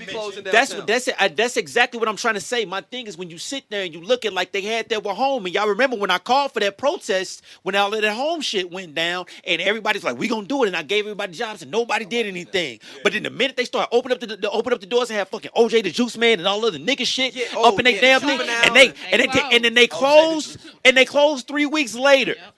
We do this all the time. We do that. We do this all the time. And we run in droves and we continue to give them our money. This has to stop. This has to stop. As black people, we have to stop putting our money into things, into businesses and into companies that clearly do not give a shit about us, nor do they want to do business with us. And the minute that they take our money is when they are about to close. We continue to do that, and that has to stop as a whole. Has to. Go ahead, bro. Pause, but Mike's smoking right now. That's a real serious. That's serious. And I just told my man, Daryl, I was like, man, you got to bring the promoters back for a show like that whenever you ready to do something like that because it's serious. Black business, leadership, and everything, man. It has to take place. The bridges between the elders, the distant elders, the youth, and everything. We have to create bridges of communication now. we're not going to be, St. Louis will never be the same. And really, we're living in a state in which we don't know what the outcome is getting ready to be. Like, my many years being here, it's just like, dot. You know what I'm saying? And even like right now, as we're recording this, we're getting all kind of text and Facebook information, journalists being arrested, tanks, well, not tanks, but armored trucks rolling, guns being pointed at people. Right. Now, I'm going to do something. I don't want this to seem as like it's a shameless plug. But this Friday, I had been going back and forth about throwing this event called Eat, Drink, Chill. And I was going to do the event before, you know, of course, any of this happened. Right. Then I was like, nah, I'm not going to do it. But I talked with my team, like Nat, Reminisce, and actually it's going to be a Soho, talked with them. And we decided, I'll make sure you get the information. But Van, the reason why I was like, yo, let me piggyback on what you're saying. Now, this is Rashad saying this. You can go on my Facebook, and anybody can tell you I got a video in which I'm talking about. I'm going to do the event. I think we could use a little, for those of us that are active, we can use a little chill time. You know what I'm saying? So that'll be this Friday at Soho, Eat, Drink, Chill. I'm pretty sure we'll get the information because I don't really want to go into that. What I do want to say is, and I can show you guys in a room, I ended up getting a direct line to Mike Brown Sr. And he gave me permission to go ahead and explain that a portion of the proceeds will be going directly to his family for whatever they want to use it for. I don't care if Al Charlatan is paying for the funeral or anything like that. We still, finances, it's about to play a big part. My issue that I have, and maybe it'll change by the time, this comes out or whatever. We're dropping this in the morning. Okay. I reached out. I just kind of just threw the lob in the air. And I was just saying that I think like promoters, we always want to get black people in our events and we want to do this and that. Why don't we all come together and donate a percentage of what we earn for our events this month? If you want to continue the next month, we can do it next month. I got an event on August 22nd. So. Yeah. And I saw some people doing like 100% of the profit and everything. Yeah, no, we definitely for Glow, we'd definitely be giving a percentage though. We'd already decided that. But it was just funny because I put it out there and it just kind of seemed like a couple people who shall remain nameless who do kind of move in funny ways anyway. And this is Rashad saying this. Kind of shied away from it, but are real big on like the whole sensationalization, if I'm saying that word right, of this whole situation. At the end of the day, and I'm not talking to anybody in this room in particular, but just in general, like my man said, black business. And this is going to be a situation in which we're going to have to have some type of black code of conduct, especially financially. Because when the smoke clears, this family needs money. You know what I'm saying? Attorneys ain't free. You know what I'm saying? And with all of us, like we have to start. I know people Joan on FUBU, and you probably get like super destroyed in the Jones session if you had some. But for us, by us, it's no escape, family. The time is now. That's all I have to say. Or Carl Canal. Really? My man got the fleece. Skinny jean camo fleeces. And that, we respect that. Because if it's black business. But serious, I just want to say this. Please know to my black people or money, I know we wilding and everything and keep doing it because change ain't going to come easy. Change ain't going to come watching BET. It's just not. But our greatest power, our greatest weapon is our money. And that's maybe a whole nother show, but please just think about that. That's all I have to say. Yeah, I'd like to piggyback on that. Definitely, man, for the money, man, you got to think about your how we trying to win this war and how that really affects them. That's what they really respect. That's what they really love, and that's how you get their attention. So when we really focus our dollars, we got to hold each other accountable, for us to really, support our black businesses. We really need to do a survey, like just asking brothers, like, why don't you support black businesses? Right. We got to really talk to the people and ask them why they don't support it or like why they think black business is going to be shady and they have more confidence and trust in foreign people having businesses in their own communities than the black businesses. So, we got to address that amongst ourselves as well. I want to touch on what Brother Rob has said. I'm willing to work with anybody. The second action step that I'm willing to take right now is about what Rob and what Chris Carter, who was an elected official, is the process of how we actually get the cameras, the body cameras implemented. If we got to have a signed petition to be able to get it on the ballot and then to be able to vote on that, it goes all the way back to the vote, how we need to also, like what Clem was talking about, the vote. We got to really connect the dots for the people to come out and vote. There's no way that we should be the majority of the population in some of these cities and not be able to control that vote. So, but the thing is, the people are not understanding how important it is, and I ain't even understand it. Like, I voted up for Obama just because, but I ain't really understand how we got to connect the dots all the way back down to, like, we can break this situation down. How, we got 50 police officers that are white and only 3 of them are black. And, that's crazy, man. We are not at that table. I was at one of the meetings. They said that for the budget meetings, which are open to the public, like 9 people show up and like nobody knows what's going on. And we not voting. We could have that power to where we could, put the right people in place to make that happen. Like I said, and we got those people that need to play that part. You know what I'm saying? So I'm not mad at those people. And like we need the people that's gonna be playing all these other parts. So, we got a lot going on, man. But we got to have continued dialogue. Yeah. Because this ain't a one show. This ain't a one event. We got to definitely. This is just the spark. This is just the catalyst. But we got to carry this thing on out, though. Yeah, no, one of the main things I think with the economic power is the idea that with the economic power, you have the ability. The Ferguson cops wouldn't be fucking with nobody. People had paper over there moving money around in that area. They would be like, well, shit, man. Damn, man, they pay my bills around. They don't give a fuck because they, like Clem said, some of them might be getting paid $12, $13 an hour or something as a cop. So they don't care. They don't care. They don't care. These aren't really tax dollars within the community that are paying for these cops, they feel like, or paying for these people. So economics is big though, man, and that's a whole other piece I think that we as a community need to really, really seriously address, especially here in St. Louis, because that was something that Clem said that I was I got into it with a brother on Facebook about on like the St. Louis Post-Dispatch page, and I was like, all the other day he's like, all these black people are doing this. I was like, all the best of the black people that are from St. Louis don't even live here. Right. Mm-hmm. They leave. Yeah. Right. Because there's no economic embracement for them economically here. Look, I mean, you can name down all the dope people that's doing. You be like, dang, you find out, dang, they from St. Louis? Yeah, they from St. Louis. We breed some dope ass people in this city. I mean, shit, even dope ass white people even Bill Gunn did fucking Guardians and Galaxy for St. Louis. Yeah. He went to fucking slow. I mean, you can go down the list, like old boy from Mad Men. Yeah. You can go down. Yeah, list. But we don't embrace even our black professionals. So therefore, it's a cyclical thing because then those hood people don't see any black professionals or black people that's actually doing some things that can relate to them. Right. They don't see that. Like, damn, every motherfucker I know ain't got no money. Every person I know ain't putting money into the neighborhood. You know what? Because they not here. So that's something we gotta figure out within the base of the city too. And at the same time, we gotta quit trying to fucking be accepted, want to be accepted by them. Exactly. Exactly. And that's real talk. The fact of like, that's we gotta quit being like, oh, I just want to be, you want to be Brandy, you want to be down and shit. Why that? Why? They want to be down. Yeah. They want to be down. Right. So that's the thing is that we got to figure out a way that why we don't want to be down with ourselves. Right. Everything we're doing is to want to be out there, want to be out. We want to move out to West County. We want to move out to St. Charles and Cowtown and Sambo ass out there and everything. And then we don't want to give a damn about the people down in Ferguson. No love of self. Can I say one thing? I know I ain't even trying to hog it. Yeah. Listen to me. I know the whole world listen to y'all, man. Black is beautiful.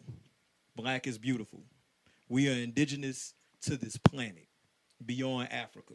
Black is beautiful, and we have to get back to that. And the only other quick thing that I wanted to say, and this might be like some left field shit, but to my Caucasian brothers and sisters who participate in hip hop, the Mac Millers and Action Bronson, that's my cat right there too. Before you go in there, fuck French Montana. I just like to say that on every show. Right on. I ride. I like to keep that going. I just like to keep that going. No, I know it has nothing to do with this show, but I just want him to know if he ever listens. But I want to say, gotta do. No. But let me say this real quick so everybody else can say what they, But here's the thing. I want to explain to my Caucasian hip hoppers this chaos that's going on, all this energy. Please know this thing that you participate in hip hop came from chaos. It came from some ill shit happening. It came from programs being taken out of the schools.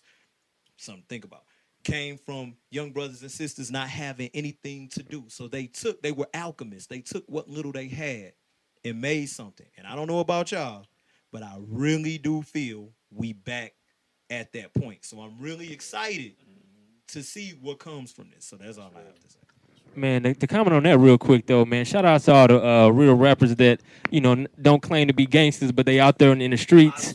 The real gangsters yeah, the ones that rap all that gangster shit. Them niggas ain't out there. I mean, it's an elephant in the room when it comes to rap, though. I don't even know if I want to drop the elephant in the room, though. Nobody ain't said nothing about, though. Are you talking about Nelly? Oh, yeah. Where he at? Yeah. Oh, okay. That's my cue. I'm glad. I'm glad that y'all brought that up. Cause somebody, I put on our Facebook fan page, and that was one of the questions people asked. Because Jeezy came out. Shout out to Keywan and Murphy Lee. No, shout of all Jeezy people, came out. Yeah, shout out to Jeezy kid who went on West Florissant in front of the Quick Trip and took that picture. He was there, nighttime too, and it wasn't. That wasn't Photoshop. Right, that wasn't Photoshop. And then on top of that, he was talking about it before that, and before this is Day up. and before Day this, up. the day up, and before this, he was talking about the Trayvon Martin. So shout out to those people that aren't afraid to speak up, no matter where it happens at. You gotta use your platform. What do you do? Anybody want to comment on the non-Nelly situation? I mean, I wouldn't even necessarily say non-Nelly, but I would say anybody who is of great influence that is in the media as far as St. Louis goes, there has been very little of them. Yeah. And I can't sit here and be like, oh man, well, Nelly, why won't you say nothing? Like, I don't really care. Yeah, that's neither here nor there. Hold on, even Kimora Lee. She said something? No, I mean, she hasn't. Oh, she hasn't. That's what I'm saying. The majority. But cast the Baps. Where are you? Exactly. But they don't care. Bro, and I'm going on record. I never watched that show. I'll never watch it. But listen. But even beyond that, what I'm saying is that I guess some people when they make that comment, folks are thinking, oh man, well Nelly ain't gonna give y'all money every time everything come up. But Sex to Entertain ain't gonna give y'all money. Ain't nobody asking for money. We are talking about raising awareness. It doesn't take shit for you to tweet something. You can sit there and tweet a complete rebuttal to Floyd Mayweather about knocking his chick down or any of that. Some indirect gay shit, but that's a whole whatever. What I'm saying is that it is very simple for you to tweet R.I.P. Mike Brown. That don't take shit. What them handlers, I'm just saying, if they have handlers, even that it takes nothing but a few key presses to say that, and that simple and plain makes people aware. Hey Van, you want that reality show? Yeah, you're gonna look the other way. Exactly, but that's all I'm saying. So I can understand people's frustration with the different folks that we do have here that haven't spoke on that. Like I had to talk. I'm gonna put on blast. So fuck that. The media be lying like a motherfucker. I talked with Bessie Bruce out there. Sure did. Had a conversation with her. Cameron was not on. Me and her talked, and I asked, and I said, I need you to be absolutely honest. And she was not scared while we were out there. I said, what do you think of this? What? Be completely honest with me. I said, ain't no cameras on, ain't none of that shit. Talk to me. What do you think about all of this? And mind you, she's staring down. 300 some odd cops with guns and all of this shit headed our direction in front of their Quick Trip. And she said, to be honest with you, I totally understand everybody's pain and frustration, but they do have to allow the police to do their job as far as with this investigation. I respected that. She still has to do her job, but I respected the fact that she at least said that to me. You know what I'm saying? And it doesn't take much. You know what I'm saying? You can still do your job, but it don't take much to sit there and say, bruh, I get it. You know what I'm saying? I get it. And we ain't got none of that from them. So, I mean, literally, I don't give a shit. But there's people that do care. And for those folks that do care, that want to feel their unity, to be like, bruh, you from the crib, you know what I'm saying? You repped all this. Can you at least say this? One of yours just died at the hands of these cops and it wasn't right. Can you at least say R.I.P. Mike Brown and let folks know that you paying attention? And they not getting that. So I understand the frustration, but bro, we out here. I don't give a shit. We're out here. You know what I'm saying? You can't even Hey. say in that one verse, what's that song? You can find me. Hey, Hey, money is power. St. Louis brother, but we don't see you. Money is power, dog. But So but if you don't honestly, see people honestly, supporting us- but honestly, I feel that this whole situation couldn't have happened no better place than here, man. Of all places. They If you should've known look better. if you look at the way our city is set up, either here or Baltimore, because if you it's actually this book called St. Louis Be More. It actually talks about how St. Louis and Baltimore are identical cities. How St. Louis City and Baltimore, both of their cities are trapped and cannot annex any other place to get bigger. Right. Like other cities can annex other areas and become a bigger city. St. Louis and Baltimore are only two cities in the country that cannot become bigger. And their county is bigger and has more population than the actual inner city. Right. So they have the small little counties and stuff like that in Baltimore. They're identical cities. Same exact setup. Everything. The police be on shit and stuff. Like all that shit in The Wire though was like ultra real. People understand like all that stuff. How the cops was doing that. And people was like just dumping people in random places, and then like, well, we gonna dump them in this county because we know they cops don't give a fuck and stuff like that. All that stuff was real though. But in St. Louis though, we got some strong ass people in this city, man. You know what I'm saying? Other cities, they got a lot of other shit. We ain't got shit. Let's keep it 100. We got shit, but we ain't got shit. This city's been torn the fuck down, though. This city ain't the same city it was in the early 80s when we had all these different companies here doing their thing. We broke down to nothing, though. Cities like New York and cities like that, yeah, Eric Garner fucks them up, but they ain't ready to burn them motherfucker up yet. They ain't ready to go up in Manhattan and shit and burn up shit yet. Speaking of New York, shout out to Pete Rock. Yeah. Pete Rock No hate on New York when I say that. When I say I'm not hating on New York. Pete Rock been reaching out though, and they Man, say New York watching. Hey, shout out to the Oscar Grant family, man. His uncle was here, and he said, like, we seen him on the streets. We ain't see Al Sharpton. We ain't see none of these NAA, whatever they call themselves. We ain't see none of them on the street standing next to us. He came out there, was walking down the street, wanted to take pictures with us exclusively. He said, what y'all doing is revolutionary. It's going to change things. So just get out here and make your body a presence. People, we are here for the same reason. Don't nobody know what's going to happen. And honestly, all the people that listen, I would say the majority of our listeners are not even in St. Louis. And all those listeners, our people's like, dude, what can we do? What can we do? Dude, just keep abreast of what's going on and just send your tweets, read up and know what the fuck is really going on here. There's threads everywhere that you can really find out what's going on in this situation and just keep people aware because this ain't gonna be over. People in the Lou ain't stopping this. Right. At all. Hashtag don't shoot.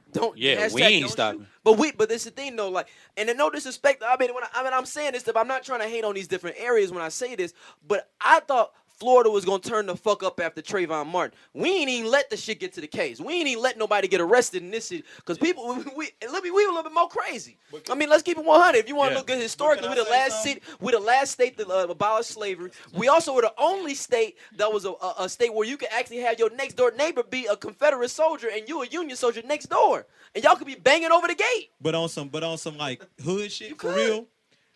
You should have totally expect this from St. Louis. Me and Van, all of us have been out of town together. Yeah. And the number one thing I see St. Louis people do when we in other cities and stuff is connect. Stick together. Yes, sir. Come together. And now's that time when we always used to say, why don't we ever do this here? Guess what, St. Louis? We doing it right now. Exactly. So in a piggyback on that, this is like a few years ago at South by Southwest when we were all performing. Of course, people were actually absolutely terrified of all of us going to these different venues.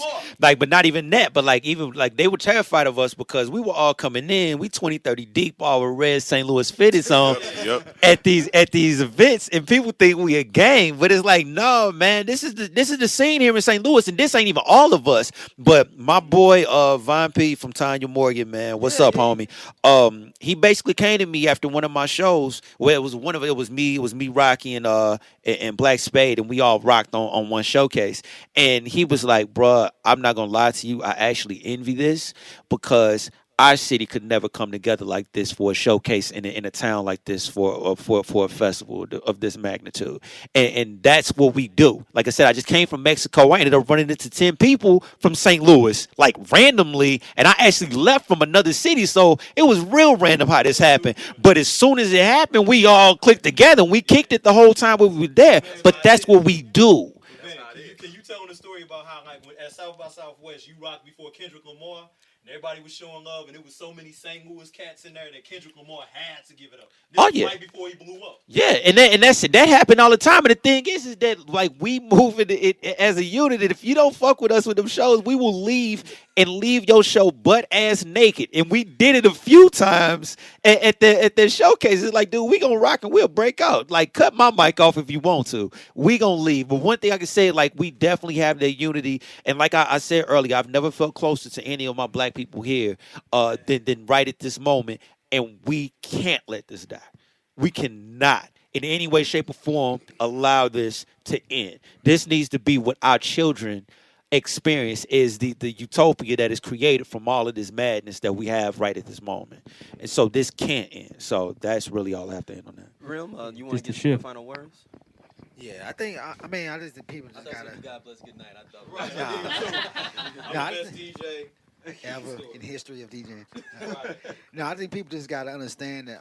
Because I've talked to a couple of old people like, well, you guys don't have any other leaders, and I think the dynamics is different now. I don't think we'll ever have that one leader. You know, I think it's gonna be groups. I think everybody got to play their role, and so I think as long as we all on the same accord, I think we just all have to be a leader. Right. You know. Man, I appreciate everybody coming. I know this is a long ass show. We ain't got no music. We got breaks. You ain't heard a but beat.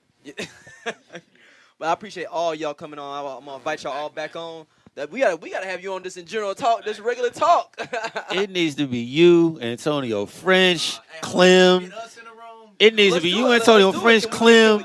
Old lady I ran into today, the state senator. She needs to be here. We all on the same team. I for real. don't want to even take this to another level, but I'm finna take this shit to another level though, man.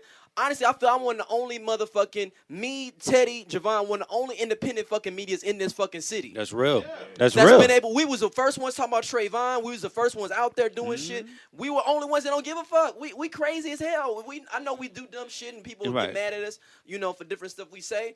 But we weren't the only independent. We are the only independent media outlet in St. Louis. And that's real. And my thing is like that's why I don't have a problem anytime that y'all come call me to do something like that. I'll do it because this is real.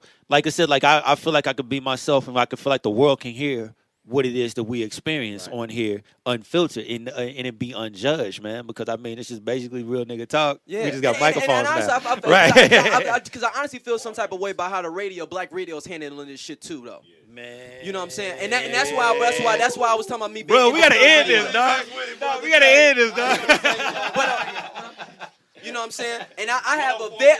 And as a person, I mean, I went to school for journalism, though. That's what I went to school. That's my passion is radio, TV, print. And the idea that black radio was fucking besides the black church, black radio was everything for all our fucking movements, man. I ain't seen none of them out there. If you look at Petey Green, you look at Onion Hart, you look at I'm trying to think of some other brothers from man, I'm losing my thoughts with that. But all these brothers were moving stuff though at that time. No, even at the music they playing was moving people, or what they were saying like, hey, we doing this here though. I ain't seen no Hot 104 fucking van. I'm gonna say it. I ain't seen no Hot 104 fucking van. I ain't seen no 100.3 The Beat van.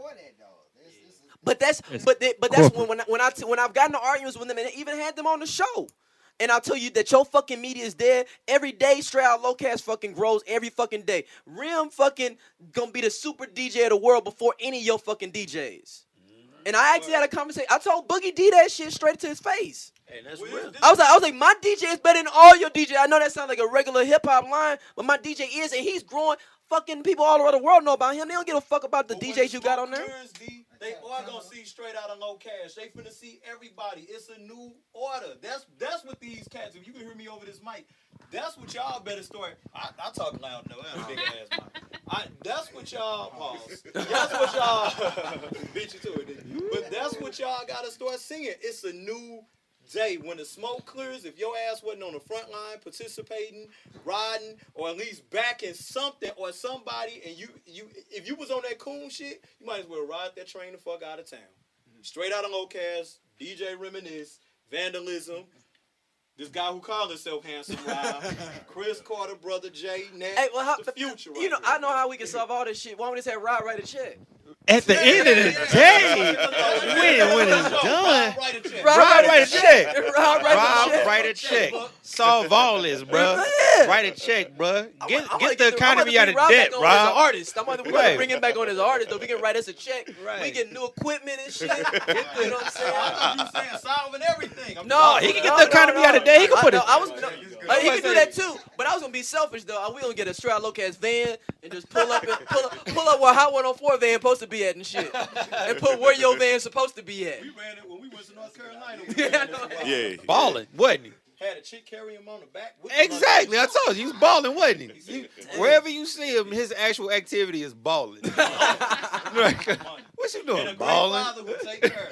Right. Yeah. But man, I definitely. You want some final words too, sister? I'm sorry. My only final words are hug your kids from a parent to everybody. Hug your boys, especially. Hug your girls, and that's pretty much it. Love people. Yeah, and quit Samboing in Cowtown too. That's one my new thing. No more of that, man. Yeah, just stop all that, man. And you know what? It's cool. You know what? Honestly, I'm cool with the Samboing, though. Honestly, man, I'm gonna change it up because I know who the fuck you are now. Like, it's cool. Go ahead, Samboing up for me, though. I appreciate you being real. Yeah, I got it right. I got to give props to Rashad for letting us know that his mouth was big enough that he didn't need to hold it. I said pause to all that. It don't matter. It don't matter. I stuck within the pause. It don't matter. He said his mouth was big enough. He didn't need to hold the mic. Whatever. That's what I said. He been doing me like this since he was 6. Well, everyone keep emailing us at straightolc@gmail.com. Also hit us up on Twitter at straightolc. Straight Out Lowcast fan page as well. Hey, Chris, let everybody know what they want to contact you, where they can contact you. Easy. Email Chris Carter, 27th Ward at gmail.com. It's I don't know, man. You don't even know your own. I don't even. It's Chris Carter something, man. I don't know, man. I made it a long time ago, but yeah, we gonna. I'm coming back. We got a lot to discuss. Yeah, man. we definitely did. So, All right, that's Rob. What's good, John? The check cutter. Social media up, man. He handsome Rob. I gotta get Hey man, hey look, Antonio French run for center on y'all's many followers. He didn't grew in the last 3 days. real quick. Hey, no, he like about 20, 30 grand now. Antonio French. Oh yeah, Antonio French out of the game. He been run for center on y'all. 5 to Yeah. to 30. Oh, he's through. Oh, I he's said he through the finna run roof. for senator on y'all That real quick. boy's through the roof. He's about to come with that next president joint, dog. That boy Antonio through the damn roof, and that's one thing. Like I said, I definitely got to give him props too, because that man been frontline every day. Every day. He ain't out there talking like the rest of these other politicians, like these NAACP cats. Like, time out, I wanted to comment on this, and I forgot. Listen, new Black Panthers. Oh yeah, you saying them? Check this out, right? So Sunday we protesting, we doing our thing. All right, so they came like late, which it don't matter. Y'all get out there, y'all get busy. Like rap music or something like that. That's what I was about to say. These gentlemen started playing music out of the back of the truck and started rapping. No, hold on. Their own lyrics? Their own song called Black Power. I didn't see them doing that. I saw them doing. You didn't have. Let's. No. It was basically like kind of chanting type of hell no, we won't go, Black Power, and like that. Come on, y'all, Black Power to music. I'm not. It's a Melly Mel joint. It's a Melly Mel. I'm not joking with you. And my thing is like, this man just got killed, and you using this for mixtape promotional purpose. It's a lot of that. It's a lot of that going on. And like I said, like even talking about like the NAACP sitting here tweeting, talking about we want the young people to lead this thing for justice. And it's like, we been here. Why are y'all telling us what the hell we need to do when we're doing it? What you need to do is ask us what the fuck we need and fall the hell in line. Don't come in here trying to dictate how it is that we need to be running our rallies and our protests and all of this shit when these folks is front line getting hit with rubber pellets in the neck. You know what I'm saying? Rubber bullets in the neck. We changing things. Y'all been doing this forever. We y'all doing that. ain't getting none of the I ain't reactions a part that of we y'all getting. organization. We doing that. So ask us what we need. The Anonymous asked us what the hell we need. They didn't sit here and tell us what it is that we had to do. And that's why you got people out here saying that the Anonymous is doing more than the NAACP is. And it sucks to say, but they are. Real talk. They get more stuff done and dropping names, and y'all motherfuckers sitting here going up for photo ops. So I can care less about what it is that they think. Thank you, Al Sharpton, for paying for the funeral, but understand that we've been out there working, trying to get money to make that happen. So while it was a great gesture, it makes you look like you Superman in this situation, and all these people work is for naught. You know what I'm saying? And that's my issue with it all, bro. Like, get out of here. Fuck with the photo op shit, man. I know I just got caught on the news. I guess that's kind of cool, whatever. But that's not why I'm out there. That's not why all these people are out here. That's not why the state senator was out there. She actually asked those folks to stop having them cameras on her and old girl that was sitting down when everybody decided they wanted to leave today. I had to scream. She got gas. Exactly. She was telling us that. And the thing is, we had to scream on them damn MSNBC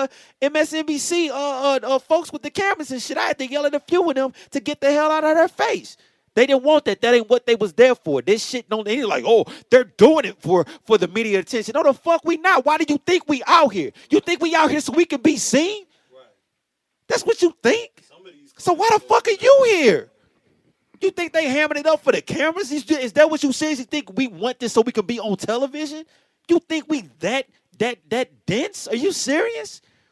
But that's like I said, watch them people with them cameras while y'all out there because they don't give a shit about you either. Keep that in mind, people. Fuck those photo ops, man. Get out here because when them cameras go off, like right now, people are getting fucked up in Ferguson and ain't a camera in sight. Ain't a camera in sight. So fuck those cameras. Get this shit done, man. Tell them where they can find you at. Shit. Man, listen, at Vandalyzm, that's spelled with a YZ, not IS, and I'm handsome as hell. That's it. You didn't even let. Did you? Rob write a check. If you want to get to the checkwriters, checkwriters.com. It's IamHandsomeRob on Facebook, on Instagram, on Twitter. Same thing. I am Handsome Rob. I just want to say that was my cousin Vandalyzm with that fire, but you did break a pause regulation. Dang. You did, because you said dictate with all caps, nigga. Damn, I said it with all caps. And you I'm fucking with it, man. That's my blood right there, man. It was a pause in the middle of it. I was like, it dick. Nah, but man, you was going so I can't, you know how you want to say you was going hard. Right. I can't say none of that shit. That's what you want to say? You was going so reminisce, you know what I'm saying? Reminisce, he just called you hard, bro. Nigga, Rim, like, nigga, we ain't working at no parties together forever. Nah, Rashad Shai Zulu on Facebook, 77ISM on Instagram, and Shazilla on Twitter. All right, Jay. Yeah, real quick, man. I'm at Jaharu on Twitter and Facebook as well, JAHERU. Man, sometimes we talk about everything, but it just really hits home for me. My parents like one block from the Quick Trip, and I personally know one of the witnesses, and I actually work at Normandy High School, with students that were in class with Mike Brown. So I just really want to also stress everybody that's out there on the front lines and in the area that we got to not only take a maybe musical therapy break. You got the event coming up down in Soho, but also, man, as Black people, we got to really we have a negative association to counseling. We think that's some white folk shit, you know what I'm saying? We got to really just take the time to really talk to some people, you know what I'm saying? These are, and most importantly, people that look like us. So you don't got to go and talk to a white counselor. They got the St. Louis Association of Black Psychologists available, for people just to talk to, man. Because, you're going to have a lot of this post-traumatic stress from everything that's going on right now from this incident. So we got to, just, do that, man. And, I think we're going to overcome on this for sure. All right, so would you let everybody know where they can contact you at? I'm on Instagram, Lady Deluxe. That's LADEE_Deluxe DELUXX. Deluxe lady. All right. Real? DJ Reminisce. Without the C, I'm on everything: Facebook, Instagram, Twitter. DJ Reminisce. That nigga on Black Planet too. Never. I never had a Black Planet page. I never had one either. I never had one. No.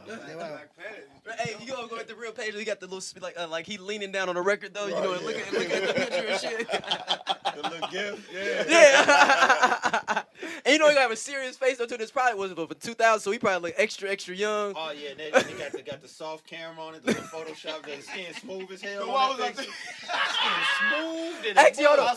Real wasn't even going my rim then though. You was going my freaky tie then, wasn't you? Oh yeah, it was freaky time back then. Back when we used to work at Street Side. Ah, you think I remembered that? We used to work at Street Side. Yeah. But no, everybody, thank y'all for listening. I know this episode is definitely much needed. This is not gonna be the last one on this show. We definitely gonna be, funneling people with information every week on the Mike Brown situation.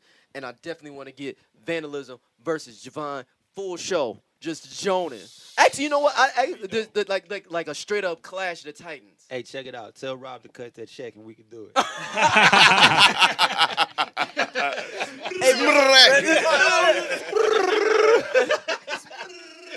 We'll be back next week, straight out of low cash. Yeah.